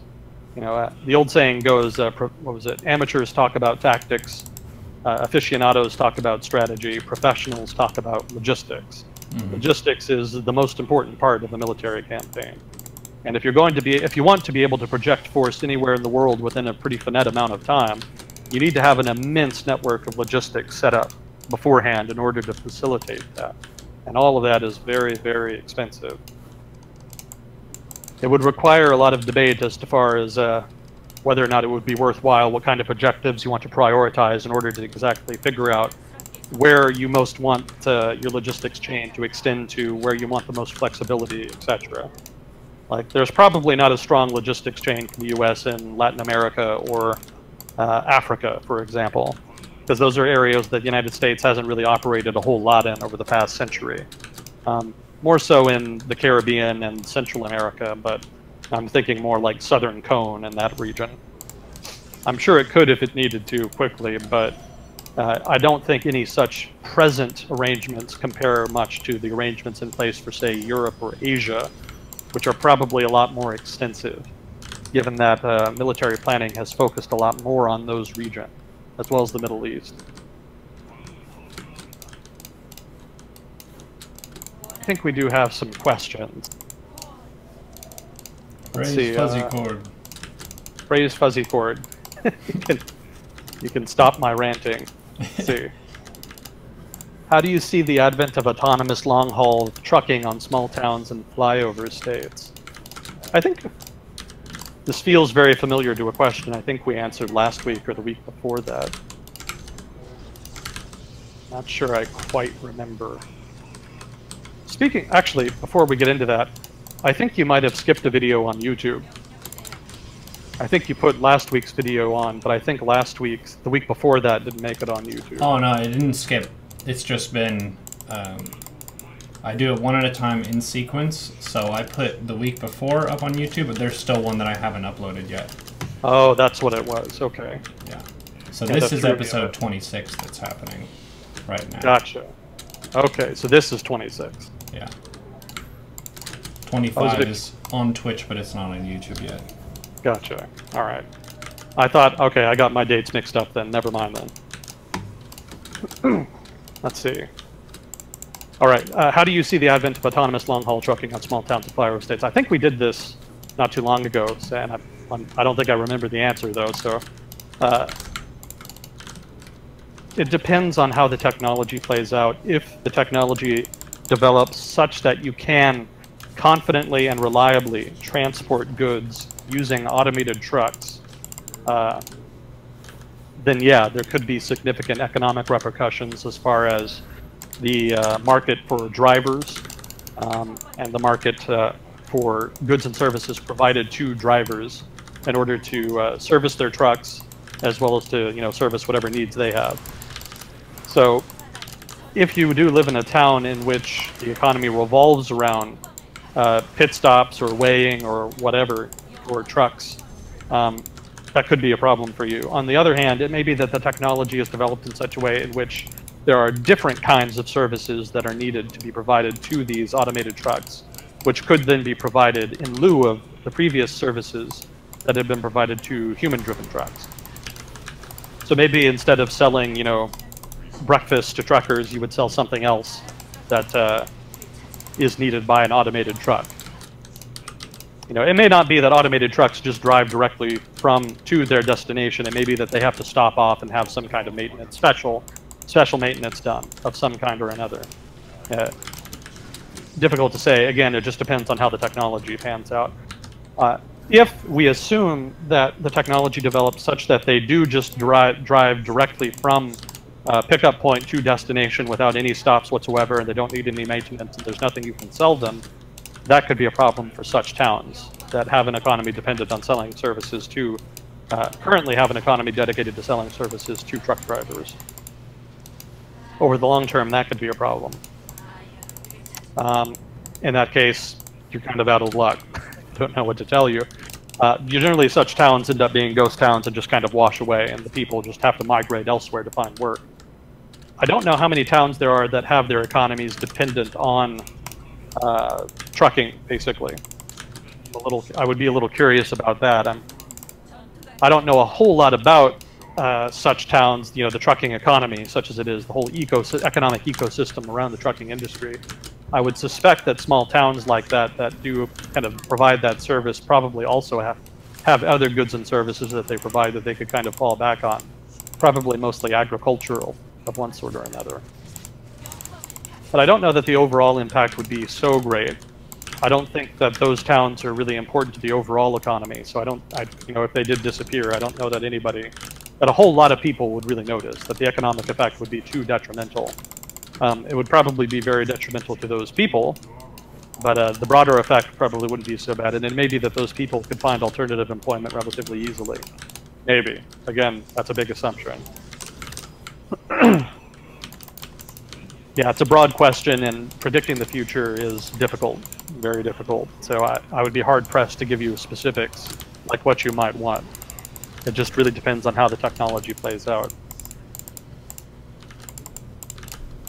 Do you see a path to a future single world government, and how far away do you think something like that is? I don't see any path to a future single world government right now. How far away pretty far away, if it ever happens at all. The thing is, there's a lot of different interest groups in the world, and a lot of them are going to be very inimical to giving up power, which is what having a one world government would amount to. I think we actually had a question like this in one of the first episodes we did, and I don't think my answer has changed much. Basically, it's very hard even to maintain one country. There's a lot of interest groups and a lot of differing opinions even within a given country, and it becomes even more difficult to kind of sustain and regulate those different competing interests in a large country.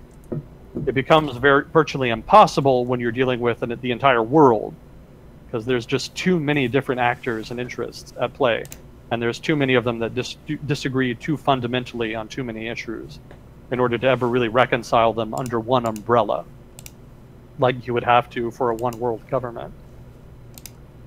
The closest you could come is if you had a very, very decentralized government. You could have like a sort of UN plus, in which you have a one world government in which there's a legislature, an executive, a judiciary, etc., but in which none of them have very strong powers, and maybe they only have symbolic powers, effectively no power. In that sense, in that way, you could end up with a one world government, but it would just be a one world government in name only. It would be pure symbolism. It would have no teeth, no authority. I could see something like that maybe happening at some point in the medium to long term. Well, medium term, let's say in the medium term. But over the long term, there would have to be a significant change in the very fabric, the very structure of economies and politics and societies in order to facilitate a equilibrium in which a one-world UN government would be feasible. So short answer, probably not. Probably no path right now or in the near future, and maybe even not even in the long term. There would have to be some fundamental change to some fundamental variables to even make it remotely possible. And even then it would probably be difficult. And we've talked too about the government being the Leviathan in a given area, and part of your legitimacy as a government is your ability to project force. And if you're talking about a global government, if you're trying to rally the troops, whose troops are you rallying, and how does that process happen? It ends up being a really big logistical and communications challenge as well if you're concentrating power like that and saying that we have the authority to do everything. Really now? How do you make that happen? Easier said than done. There's a lot of paranoia, I think, about that, about if there's a bunch of big actors who are very wealthy, the whole Illuminati confirmed kind of jokes and stuff of are they watching us, have they been planning this for centuries, all that kind of thing. But if you're on the flip side and you're trying to make that happen, it is a big tangled web of shit. Yeah. It would be very complicated to try to orchestrate a worldwide conspiracy to establish a one world order. And I'm more than a little bit skeptical that anybody has managed to pull it off yet, or is in the process of pulling it off, for that matter. But if they did, I'm sure they would have a great kind of set of uniforms and outfits. What makes or breaks a movement? That's what it's all about, Neuro. Yep. That's what the one world order is all about. It was never about power or money. It was always about getting spiffy new uniforms. Spiffy. If everybody had spiffy new uniforms and all wore them, there would be no conflict in the world. Yep. Everybody would be on the same page. People just grumpy because their neighbor has cooler uniforms than they do. Exactly. The solution is simple. Subject yourself to a one world government. Let's see. So yeah, that's one world government in a nutshell. It has been recently pointed out that the evolutionary default state for humanity is tribalism, and that liberal democracy is something artificial and quite fragile. Is the recent wave of populism/tribalism really just this essential nature reasserting itself, and can it be halted? It's an interesting question. Kind of. I mean, I don't think it's reasserting itself. I think it's always been there.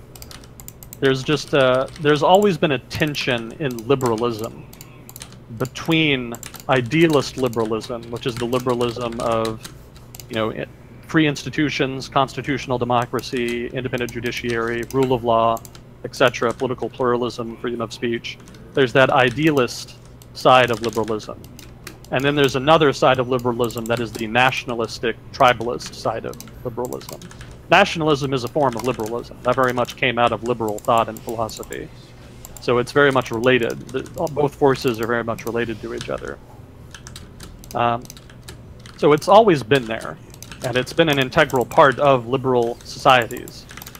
Part of the way that idealist liberals are able to maintain their institutions is by tying those institutions into the nationalist identity, such that nationalists who might not otherwise care for liberal institutions see them as a part of their identity, as a part of their tribe, part of their tribe's identity, and so respect and revere them accordingly. So you're taking the force in place and channeling it rather than disrupting it. You're channeling nationalism towards liberal idealism, such that there's a kind of happy equilibrium between the two. So what we're seeing is not so much a reassertion. I would argue, this is all just me basically arguing my opinion at this point, because this is kind of an opinion question, but I would argue that what we're seeing is not a reassertion of populism, but rather a disequilibrium between idealist liberalism and nationalist liberalism. There's a sense amongst nationalists that their interest and the interest of their nation, generally, have been sacrificed for something that they don't agree with, which is a kind of globalism, ambiguously defined globalism that they don't like. They don't really know what it is, but it has certain characteristics that they disagree with. And so predicated on those characteristics, they dislike quote-unquote globalism. Again, however they want to define that. And so because of that discontent, and like I said before, a lot of that discontent is being powered by structural changes in the economy, social change, etc., and a feeling of political alienation and marginalization by economic and political elites. There's a lot of discontent there from the nationalists in liberal societies. As well, again, it's a worldwide phenomenon, so it's not just liberal democracies experiencing populism right now, but in those that are, nationalists feel somewhat maligned and that they're under attack, and that idealist liberal institutions are not serving their purpose, that they're kind of turning on them, which to a degree they have been. It's not entirely unmerited. The thought is not entirely unmerited. So right now we're in a period of disequilibrium where this discontent has to be managed. Some people want to repress it, in which case it'll probably just explode later, but it could be dealt with in the short run in that manner. Some people want to try to negotiate with it, try to reach a compromise with it, to try to incorporate it back into the establishment system, maybe with a few cosmetic changes in order to appease some of their concerns. And some people just want to overthrow the liberal institutions entirely and let the nationalists have a go at things. I won't tell you what to believe, but a lot of the times when you let nationalists go uninhibited, there are problems. That's not to say that there aren't problems if you let the liberal idealists go uninhibited. There aren't also problems. Again, it's better to have a kind of equilibrium between the two. I think the two working together are a lot more powerful than individually. Again, my opinion, make of it what you will. But yeah, I think reconciling this discontent one way or the other somehow is going to be kind of the defining decision, the defining event of this period of history. Thus far, it's been managed in the sort of traditional managerial style of liberal democracies, where they're kind of taking more of an approach where you give some concessions in exchange for kind of incorporating them into the system. So that's probably the best approach. It's certainly the most peaceful approach. And but again, like I said before, I won't tell you what to believe. It's a matter of individual opinion in politics, kind of how people judge the best, what best direction and method should be used to deal with this.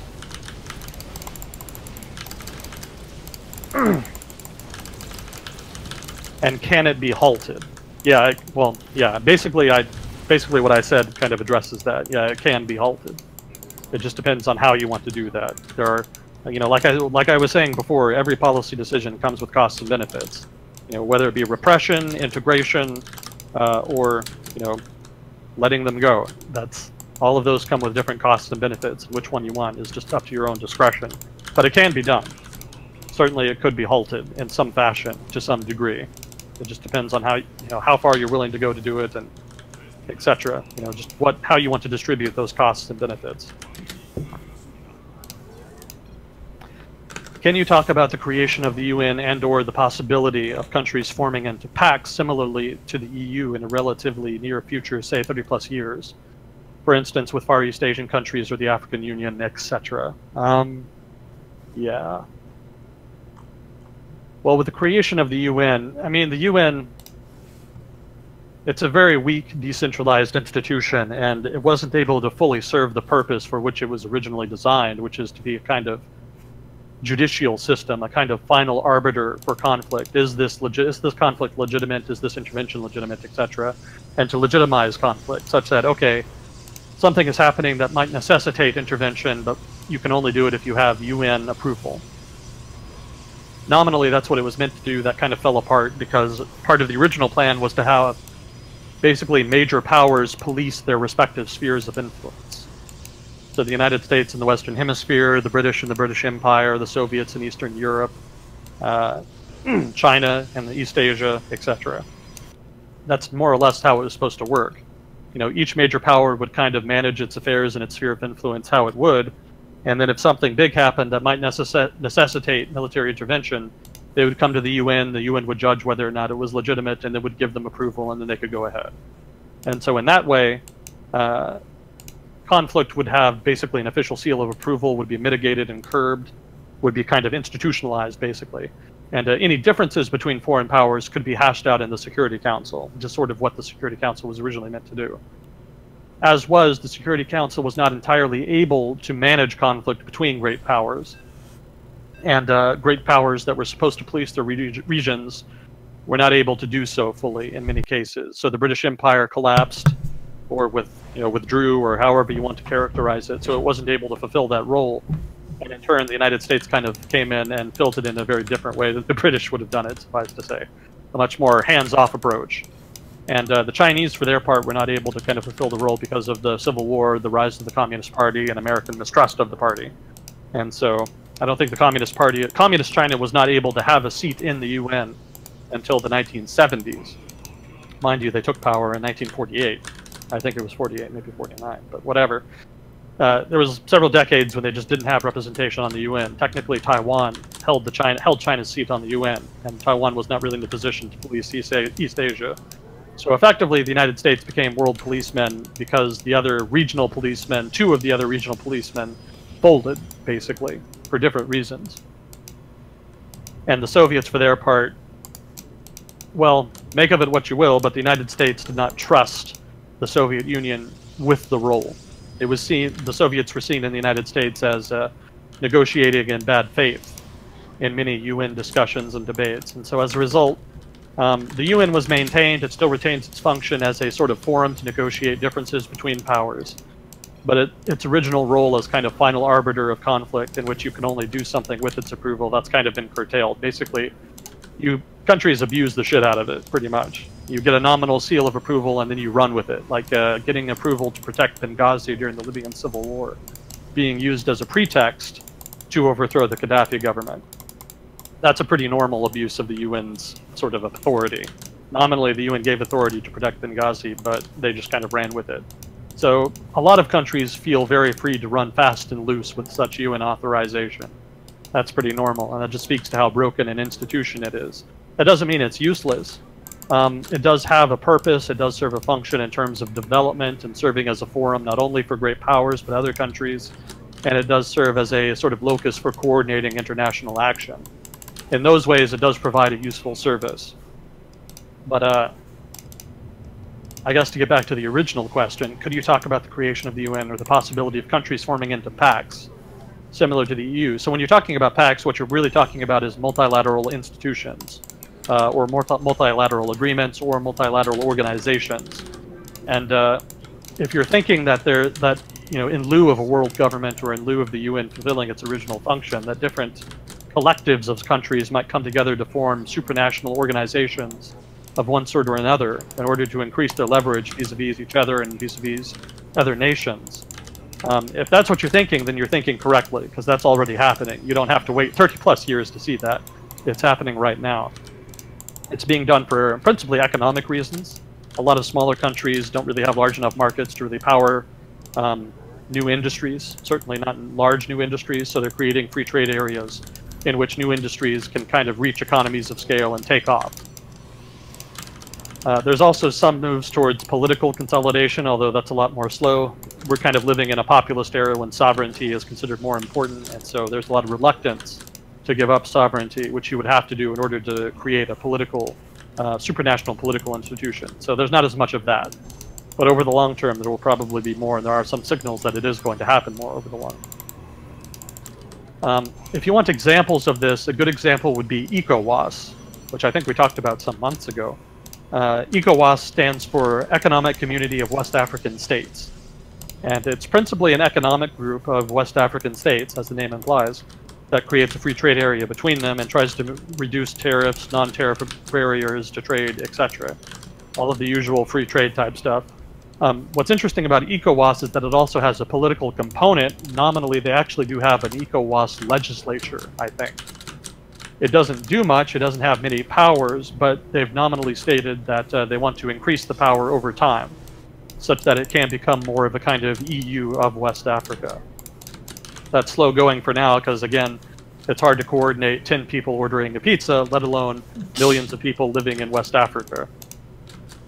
So it'll probably take a while before all the different interest groups can come to a mutually satisfactory agreement as to what a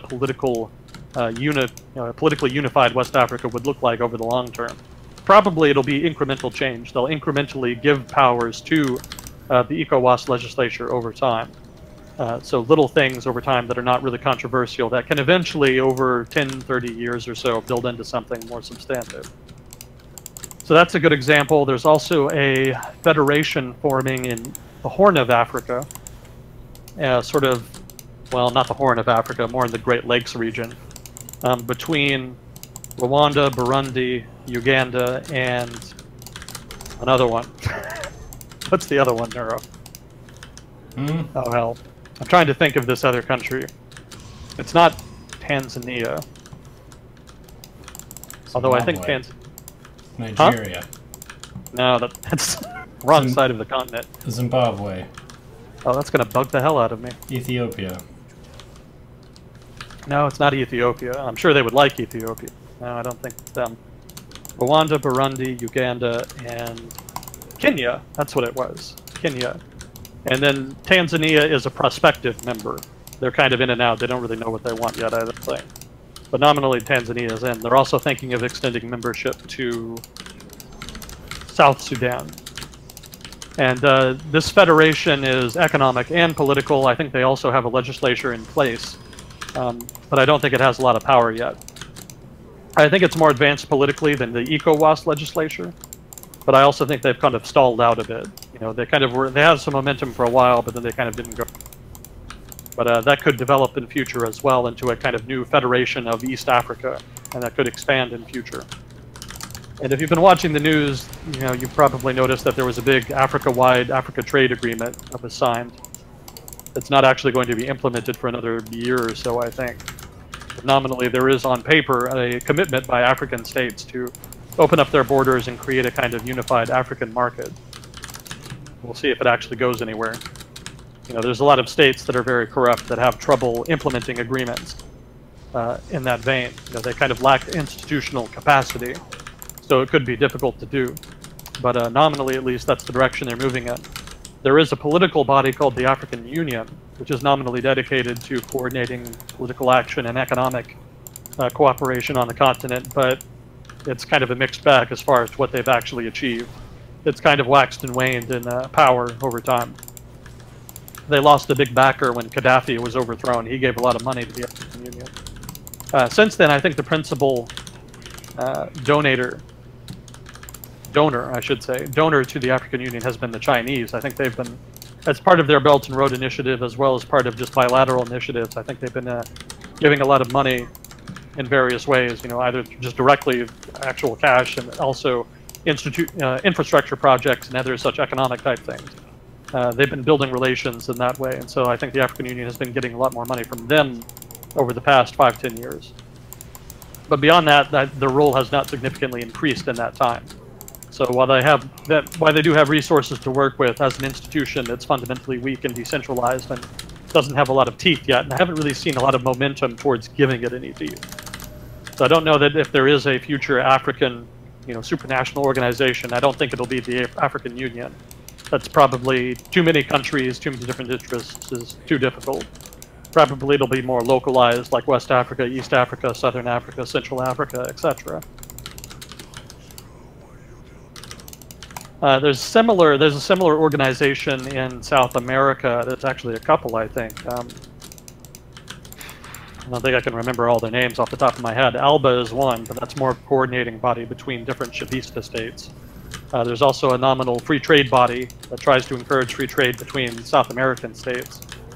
There's also a political and trade body for Latin America in general that doesn't really do anything, but that's there, and that could improve over time. There is a South American Union, which has been formed. It already exists on paper, and that is nominally dedicated to creating more political and economic unification between South American states, but it hasn't done anything much over the past 10, 20 years. So there's not a lot of momentum there. That could take off at some point if there's a critical mass of political willpower on the part of enough political leaders in South America, but for now, the equilibrium seems to be little to no change on that count. Of course, there's the European Union itself. There's also NAFTA. There's the ASEAN, the Association of Southeast Asian Nations, and I think China also has another group that includes it in Southeast Asian nations, but the name is, I'm blanking on the name. Japan is trying to form something with, well, I guess it's not formal yet, but nominally it's trying to improve relations with India and Southeast Asia, so it could do something. I guess you could say that the TPP is that, the Trans-Pacific Partnership. And then obviously NATO, it's kind of the military component of that in Europe. There's not much of an equivalent in the Middle East. They have the Arab League, but it doesn't really do anything. OPEC maybe has a lot more political power to it, but there's no trend towards expanding it or towards further institutionalization of it. Russia and its near abroad has the Commonwealth of Independent States and the Collective Security Treaty Organization. I think it's what it's called. Basically, it's Russia's equivalent of NATO. But they've run into trouble with expanding that. Oh, also Russia has the Eurasian Union. But they've had trouble expanding these. Basically, it's limited to countries that are very friendly with Russia. And a lot of them are a little wary of getting too tied to Russia, given that it's been more aggressive and it's near abroad, you know, with the Ukraine, Crimea, Georgia, etc. So some of those states are a little wary. Doesn't mean they'll leave. You know, they have a lot of strong ties to Russia, so they have good reason to be in some of those institutions. But I don't know how much further Russia can expand them beyond the nations that it's already expanded to. I know nominally there's the Shanghai Cooperation Organization. Some people get excited about that, but I don't think that's going to go anywhere. I think that's just more of a coordinating body in which China, Russia, etc. can kind of be in the same place at the same time and talk about something. But I don't think there's going to be a lot of desire to integrate much beyond that. There's too many divergent interests there. Yeah, well, long story short, the short answer to the question is, yeah, there's definitely going to be more such organizations in the future.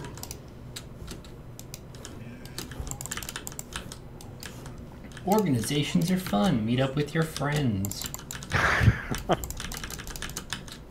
What was the last thing you learned that really surprised you? Oh. There's a lot of things I learned that surprised me. So many goddamn things I'm ignorant about. I would be hard pressed to think of one. Oh, shit, what was I reading about today? Actually, yeah, that Mali thing was probably the last thing that surprised me. I was surprised that the Islamists in Mali and the Tuaregs had not reconciled. I would have thought that they would have kind of settled that, but apparently not. Yeah, I read stuff that surprises me every day because I don't know everything about everything. You know, if you go out and try to expose yourself to the world, to world politics, economics, business, just to try to learn new things in general. It doesn't even have to be those things. It could be learning new skills, learning new technologies, you know, etc. If you go out and make an effort to learn something new every day, you're surprised every day. So I'm always surprised. I'm not omnipotent enough not to be.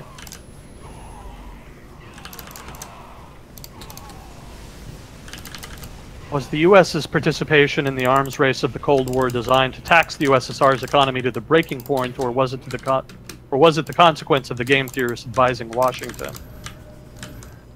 I think it had. I'm not an expert on the Cold War, so I might be talking a little bit out of my ass on this one. But from what I understand, I think it had more to do, probably more to do with the game theory, like you propose in your question. But beyond just the to be more specific than just talking about the game theory, I think it had to do with uncertainty. There was a lot of uncertainty as to Soviet capabilities and intentions. And because of that uncertainty, and because of risk aversion in Washington, given how high the stakes were, there was a desire not to gamble with the future of the free world, such as it was at the time. Given uncertainty and risk aversion, engaging in the arms race and taking a belligerent tone and engaging in a containment strategy was seen as sort of the safe bet.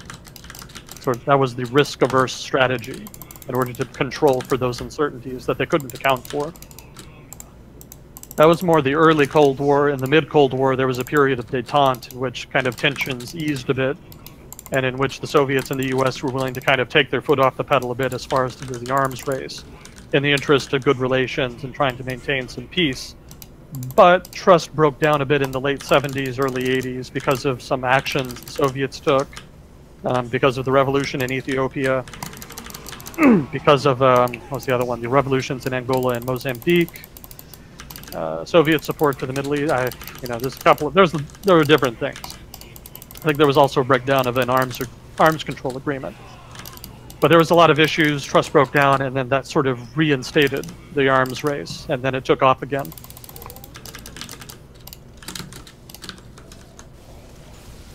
Excuse me.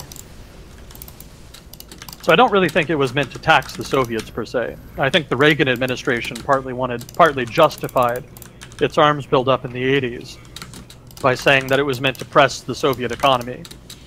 Some ridiculously large percentage of the Soviet economy in the 1980s, if not also before, was dedicated to the military. I think there have been estimates as high as 30 to 40% of the Soviet economy was just spending on Soviet military, which is huge. The U.S. at the height of the Cold War spent like 3-4%. It gives you an idea of how much larger the U.S. economy was than the Soviet economy. It really was an order of magnitude larger, to say nothing of the technical innovation. Technical innovation was much better. And I would argue that probably more important than the increased spending on military goods and military equipment and whatnot, probably more important was the technical innovation. As the U.S. Not only increased the amount of equipment it had, but also increased the sophistication and technological advancement of that equipment.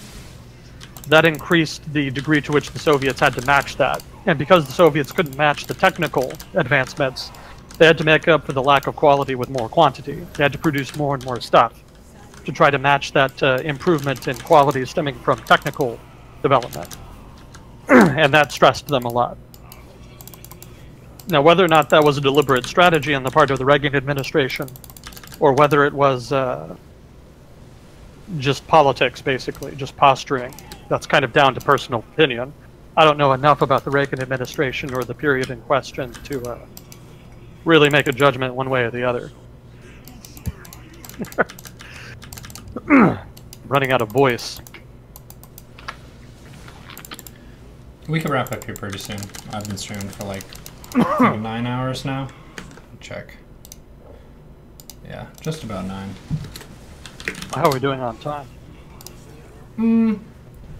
We'll say, let's do 20 minutes. 20 minutes? Yeah, sound good? Yeah, that's fine. I don't mind going the full stretch. I'm talking a little more this time, though, since your throat's getting a little tight, I guess. Yeah. It was good to kind of dive into some of your prepared stuff. It seemed like for most of the previous sessions we have so many questions that you prepare stuff, but none of it gets presented, so that was good. Yeah, I got to free range a little bit. Yeah. Actually, that was it for questions. That was the last one. Let's see, so 20 minutes. I guess since we have the 20 minutes, I could briefly go back and basically, a couple weeks ago we were talking about trade strategy, the Trump administration's trade strategy vis-a-vis China and some of the things they were doing and the reasons why. And I think I can never pronounce his name right. I want to say Vatuil. Is that right? Vatuil? There you go, Vatuil. Critiqued some of the things I had to say on that count. And I was a little confused by some of the critique, so I was going to ask him to elaborate on some of that. It was 3 weeks ago, so it might be too late to ask. You may not remember, but I did want to put that out there to ask for some elaboration on that. If I could find my notes, it would be helpful. Do you have paper notes, or are they on your computer? I have a giant-ass Excel sheet. Giant-ass? Giant-ass Excel sheet. Thick. Here we go. So he pointed out that China, quote-unquote, never manufactures military-grade tech, which confused me because I would think that China produces at least some military-grade technology. And I think maybe he meant that the U.S. never imports military-grade Chinese tech. That would make more sense to me. I'd been commenting when he I'd been commenting more on how Chinese IP theft had the potential to threaten military tech edge in the United States over the long term, hence the Trump administration's hard line. That had kind of been more my meaning. And then also, they also asserted that I'd implied that location of R&D mattered, which you disagreed with, and I think it does matter in so much as it's relevant to intellectual property, at least as far as the legal side. The R&D in the US gets IP protection that doesn't get overseas. Hence a lot of the consternation between the US and China in trade relations. My commentary at the time had been regarded more US protected IP being stolen by, by Chinese actors. That had been more my intent. So whatever I was getting wrong, please do elaborate, because I don't want to be wrong. I do want to learn. But I was just a little confused by the wording on some of the statements. If I'm wrong, I hope it's not for long. Let's see, there was another question. What are the largest challenges the EU is facing and will be facing in the coming years politically and economically? Politically, it's going to be further integration.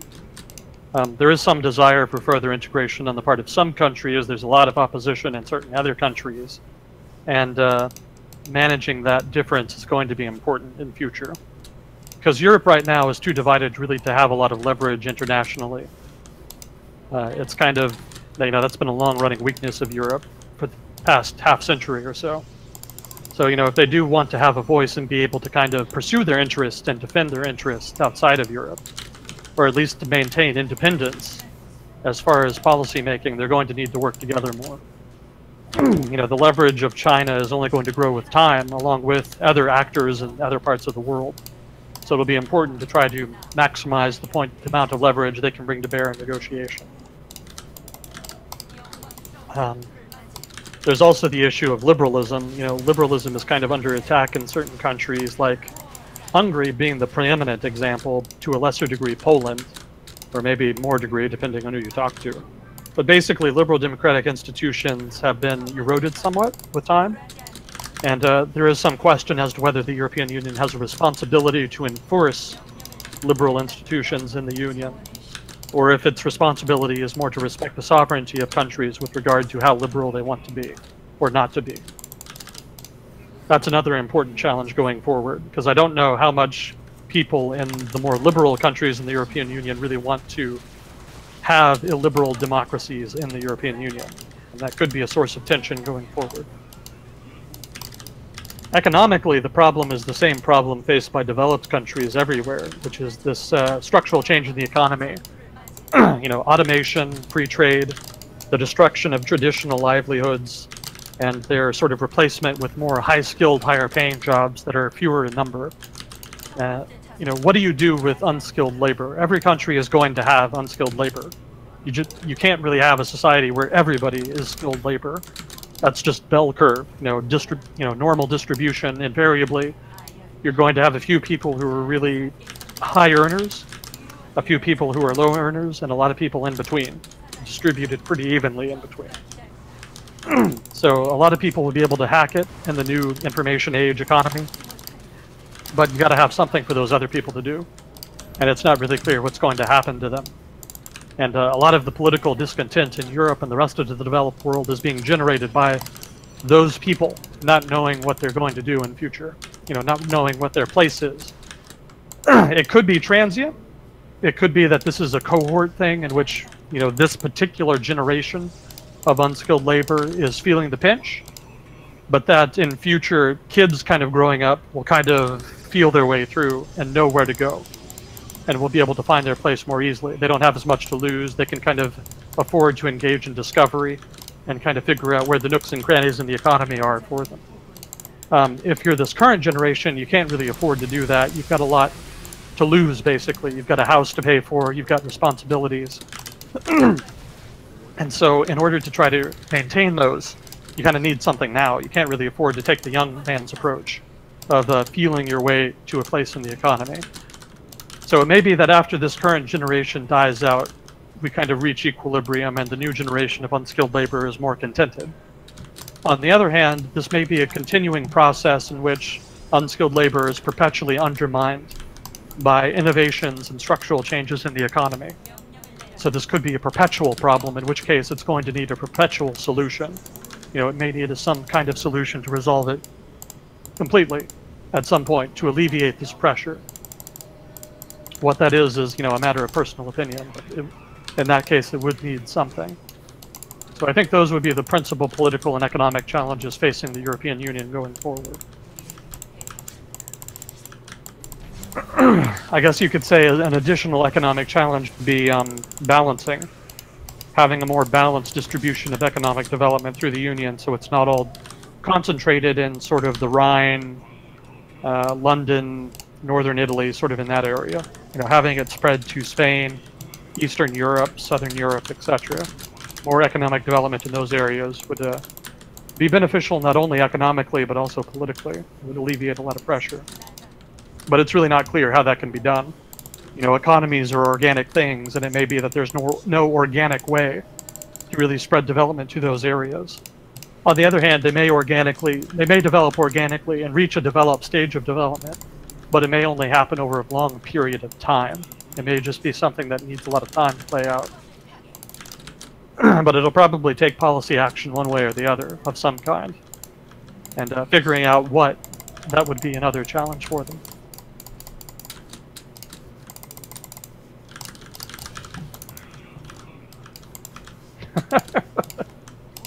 Can you tell us how you and Neuro met? How the hell did we meet? I think we met when we were working out. Yeah, maybe. So, we went to UT Dallas. I guess it's not too specific to say where we went to school. Yeah. And they had a fitness center. Anyone who's a student can use it at their leisure. And there was a group of people who would all go and work out together, because we were a nerdy bunch. It wasn't a bunch of kids who did a bunch of sports in middle school and high school and stuff. A lot of them had never done anything athletic leading up to it, and being in the weight room and lifting and stuff is a skill that requires technique and awareness of a lot of different stuff.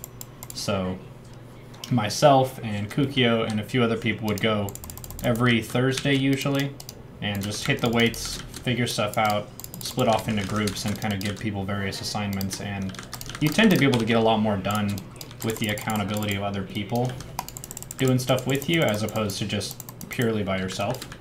So that may have been the starting point. We would go to Cafe Brazil after that, which is a really nice reward for punishing yourself. Yeah, I participated in that for a while. And, I think that's more where I met you, but I don't know that that's where I got to know you. I think I got to know you when I was visiting after you moved in with them. Yeah. It was more during those visits, I think. And then especially when we were living together, all three of us. Mm-hmm. That was probably like... We had kind of debated about the duration of that, but more than a year, probably closer to 2 or 3. Oh, that you were living there, yeah. Well, both of us. Well, I definitely wasn't living there, too. Maybe 1.5. Yeah, well, definitely not 3, anyway. Because it would have been, what? 2014. And then change. Yeah, maybe like 1.5 years. It felt like it was longer.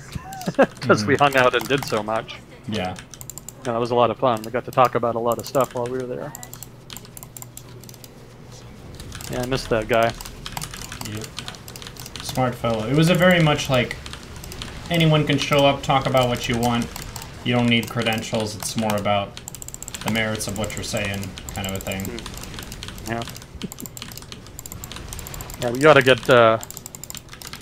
get Packed Fact on here sometime, because she had a good story about the first time she came into the apartment. Yeah. That always tickled me. We called it High Hrothgar sometimes. I don't know how many people played Skyrim, but the idea behind that was it was kind of removed from a lot of standard troubles and whatnot. We kind of had our own little space where we could talk about the world, be armchair generals and all that fun stuff. He had talked a lot about saving me from the evils of the corporate world, so I never had to get a like 9-to-5 office job. I did work in retail, so I'm not a stranger to employment, but just that sort of game you have to play to be successful in an office environment is pretty different from getting to take a shot at poker and streaming and that kind of thing. Mm-hmm. Yeah, he was a great patron. Mm-hmm.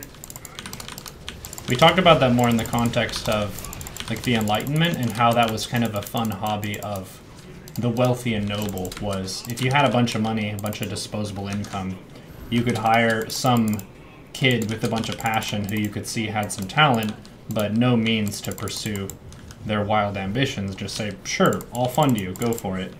And it's like, well, alright. Now all of that is ahead of me, let's see what we can do.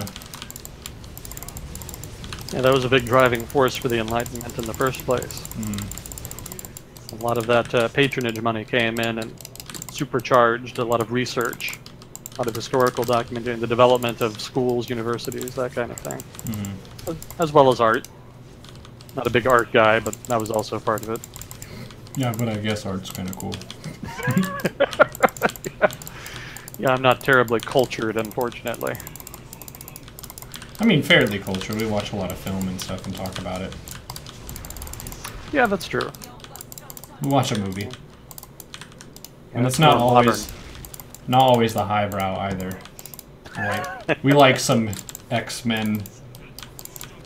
Kugia called it the wow factor, just like big combat moves, some hero doing a bunch of powers and stuff. There's nothing particularly amazing or innovative in the film industry about it so much as just cool effects.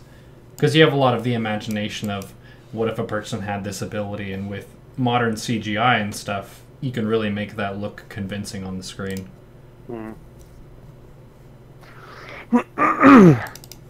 Excuse me. I remember we watched some documentaries too. I think there was we watched one on Brazil. I think we watched the first episode of a Cold War series. We watched the series on Story of India as well. Ah, yeah. There's a bunch of really good content out there. I feel like watching a documentary has more overhead. It feels a little bit more like work than leisure. Yeah. I think part of that is because a film and even books and stuff are designed to push your emotional buttons more so, whereas documentaries are kind of more raw displays of what the human experience looks like in some subdomain. Yeah, it's information versus interpretation. You know, documentaries give you the information, but leave it to you to interpret it, whereas movies do the interpretation for you. It's more about experiencing the interpretation in a movie. So one of our mutual friends would disagree with you there. She would say that the artist's intent doesn't matter. Can you guess who said that? I don't know what she would want her code name to be, but I think you know who I'm talking about. It was someone who I dated when we kind of lived in similar spaces. We're in Canada and stuff. Yeah. I remember that. That was a fun trip up to Vancouver. Yep. It's a fantastic Indian food place we went to. I don't know, were you there for that? Yeah. Yeah, that was really good. Well, in the area where we lived in Surrey, which was in a suburb that had a very, very large demographic of what's the region? Punjabi? South Asians. Oh, yeah, specifically Punjabis, yeah. Yeah. That was cool. It was a very international kind of microcosm. It's interesting seeing the demographics of wherever you live. So in DFW area, a lot of the time it's a very Anglo kind of white focused population. Here in Austin, we have a huge Hispanic population. In Carrollton, we had a big Korean population because we lived in K-Town, and then Surrey was super heavy Punjabi. It's refreshing to see. Yeah, it was super fun. I mean, all of Vancouver was kind of like a microcosm of the British Empire. Like all these Indians and Chinese and British and white people and just all manner of people all kind of crammed together into this weird imperial artifact. Very fascinating place. I remember you guys told me that Surrey had a reputation for crime. Yeah, I think that was overhyped a little bit, to be honest. Yeah, that was kind of our impression, I recall. Yeah, being there, it felt very, very, very peaceful. Like, there weren't really rival gangs. I mean, there was obviously the cannabis trade up there, and it was a very hands-off. If the cops would catch someone, they would just smoke it. You wouldn't even get fined. They would just take it from you. So it was a very chill atmosphere. Very suburban, too. I think there's a paranoia, maybe some distrust of demographics different from yourselves. So people outside Surrey, they see a bunch of different looking people and they're like, oh, they must be up to different stuff, because I don't know that many people like that. We have a bit of a problem like that in the US, where different communities by ethnic boundaries, sometimes they'll be distrusted even though they're just minding their own business, doing their own thing. Mm-hmm. Yeah, I understand we came from Dallas, so we weren't impressed. We have a very high bar as far as judging crime. Mm-hmm. Surrey did not meet it. Yeah, relative crime. We're talking Canadian level. Mm-hmm. So maybe that meant in Surrey they don't apologize as much for stuff as they do in other places. Oh, it's criminal what's happening in Surrey. This person bumped into me in the supermarket and didn't say sorry. Unacceptable. Up in arms. Somebody called the Mounties. Oh, someone's saying, please make podcasts with Agent Smith. You're in it. This is the moment. He has his own podcast. When is the next one coming out? Oh, Jesus. Oh, pressured. Sometime in the next month, let's say. Well, you're not being rushed. I was just curious, in case you wanted to... No, I mean, you should rush me. It needs to be done. I mean, I meant to do it by the end of February. I missed that by a bit. Mm-hmm. Yeah, it's really hard to find research material on the Rio Treaty. And, you know, the Rio Treaty is sort of this collective defense organization that the United States negotiated with Latin America. And it encompasses almost every country in the Western Hemisphere. But nobody really talks about it much. It actually still exists even today. Like, I don't know how many people know that. Like, the United States would be obligated to defend Brazil if Brazil were to come under attack by a foreign nation. Huh. I don't know how many Americans actually know that. Yeah, I didn't know that. I didn't know it until all that long ago either, myself. You know, there's just not a lot said about it, and there's not a lot of historical research that's been done on it. It's just, it's been difficult to do. And especially, it's even more difficult given that I'm trying to home in on the period between 1945 and 1948. And try to look at some of the negotiations and politics that went on. Because it would be very easy for me to just list the countries in the agreement. Mm-hmm. And then just to kind of say, all right, this is how the Rio Treaty has changed over time. This is how it was used. This is, you know, who's in it, who left it, etc.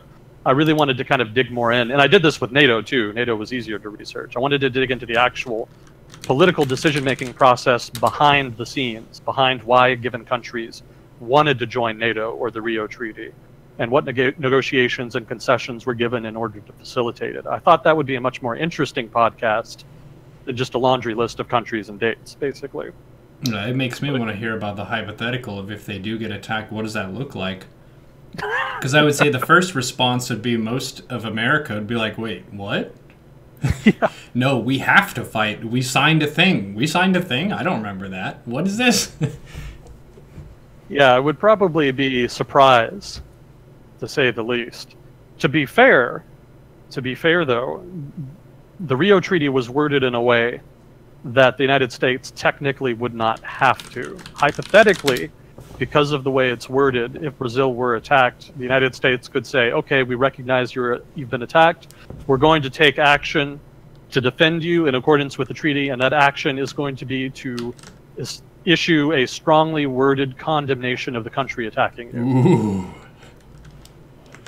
Technically, that would be in accordance with the treaty. Oh, okay. Now, what surprised me was that the United States actually did the same thing with NATO. I actually hadn't known that. I had thought the NATO Article 5 was a lot more ironclad than it apparently actually is. So hypothetically, technically, the United States does not have to defend a European nation in NATO that is under attack from an attacking nation. Technically, the United States is only obligated to take what actions it sees necessary. Oh, so like give someone a stern talking to. If we felt like it, then yeah, pretty much. And apparently that was a concession given by the Europeans in order to get the United States to place troops in Europe. Before that, the idea behind NATO, or at least for a future potential conflict that NATO might be involved in, was to have American troops in the United States like normal, kind of like before World War II, and then if a conflict erupted, then it would mobilize its military and send troops across the Atlantic, and then help the Europeans fight. The Europeans were not comfortable with that because they were afraid Soviet armored formations would blitz through the Fulda Gap and then reach the Channel in the matter of a couple weeks before any American troops could ever make it across the Atlantic. So they wanted American troops there in Europe. There was also some concern on the part of the Europeans about the degree to which the United States was actually committed to the agreement. There was a fear that if the war did break out and there weren't any American troops in Europe, maybe the United States would just say, fuck it. We'll just hang you out to dry. We don't want to go to the trouble of fighting another big war with a powerful country. We're just going to let the Soviets have their way with you. So the thinking was if there were American troops in West Germany when a conflict broke out and some Americans were killed in that opening phase of the conflict, then the United States would be obligated, would basically be involved from the conflict from the start, and that it wouldn't have the choice then of whether or not it wanted to be involved. Mm-hmm. So that's two reasons why the Europeans wanted the United States in Europe, with military forces in Europe. And the United States didn't want to do that. There was a lot of opposition. There was a lot of isolationist opposition in general to the idea of NATO to begin with. So there was a lot of difficulty in selling it to the public. But eventually the way they were able to finagle that was to weaken Article 5, to make it a little more ambiguous, such that the United States could hypothetically weasel out of a conflict in Europe if it wanted to. But in return, it had to actually have military forces in Europe to act as a kind of tripwire, basically, if a war did break out. That was the concession. So that's the kind of thing I want to do with this upcoming series, basically. I want to get into things like that. I got NATO pretty well covered, I think. I pretty much set on the NATO research, but finding the equivalent research for the Rio Treaty is the really tricky bit, because nobody writes about it. There's not even really a... one of the important moments for the Rio Treaty was the Act of Chapultepec, which happened at a Inter-American Conference in Mexico City in 1945. And there's been a whole bunch of such conferences. There's a whole other history about Inter-American conferences and Inter-American cooperation. I'm going to try to get into some of that with the podcast as well. But as far as the Act of Chapultepec, I didn't find really a Wikipedia page, which surprised the hell out of me, because there's Wikipedia pages about everything. There's probably a Wikipedia page for every single background character or extra in every Star Wars movie. But there's no Wikipedia article for the Act of Chapultepec. Well, Chewbacca is just more important to some people. Apparently. So it's been a bit tricky to kind of dig around. I've been Googling around. There's some Google books available, and I've been reading some of those. I've been trying to tap some academic articles. I've gotten some information from those. I've gotten most of the research I need for it. I just need to do more research on Argentina and Brazil, which are two obviously very important countries in South America. And their relations with the United States I'm particularly unfamiliar with in this period. And I wanted to learn more about them. Argentina in particular is an interesting case study because they wanted to fight with the Nazis, which surprised me a bit. I hadn't really known that was a thing. They were nominally neutral in World War II. Mm-hmm. But the government sympathized with the Nazis, especially after there was a military coup, the officers' coup in 1943, I think. That was the one where basically Juan Perón and some of his people came to power, and they were very sympathetic to the Nazis. And the only thing really stopping them from joining the Nazis is the fact they just couldn't really do anything. They were surrounded by countries, Brazil, Chile, etc., that were more aligned with the United States, and that didn't really want to align with the Nazis. And they just didn't have a lot of military capacity. They couldn't break the blockade that was preventing trade with Germany either, so they couldn't even really engage economically with them. So there was a very tense relationship between Argentina and the United States during World War II, and that bled over into relations after World War II in the early Cold War when the Rio Treaty was being negotiated. And so I want to read more about that to see how that was finagled. And then Brazil, I just don't know shit about. I mean, Jesus, that's just a black hole. Like, what did the Brazilian government want from the Rio Treaty? What did it want from the United States? What were some of the conditions of joining? What were their concerns? Like, I just don't know any of that. So that's a particular area of concern that I need to address. But those are some of the things I'm going to try to address in the new series. If any of that sounds interesting, stay tuned, I guess, because at some point in the future, I'm going to have that done. That's awesome to me. Chad is saying that you should write the wiki page. I could probably add a couple paragraphs. Well, I've got enough information for it. This article is a stub. You can help by expanding it.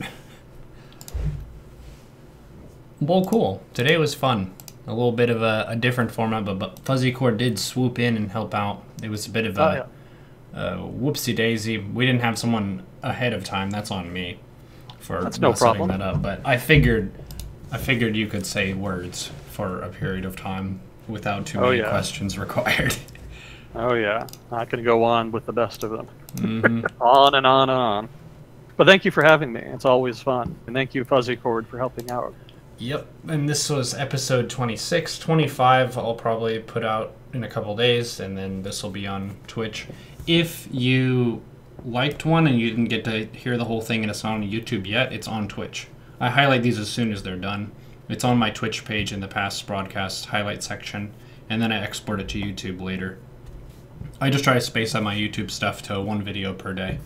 So that's kind of the rationale there, but I'll link Agent Smith's stuff again. Follow him on Twitter and SoundCloud. We're talking about that next podcast, but great having you on. Thanks, Fuzzy Cord, for the questions. And we'll see you, fam, next time. Yep, see you next time. Nice. Agent Smith, he just has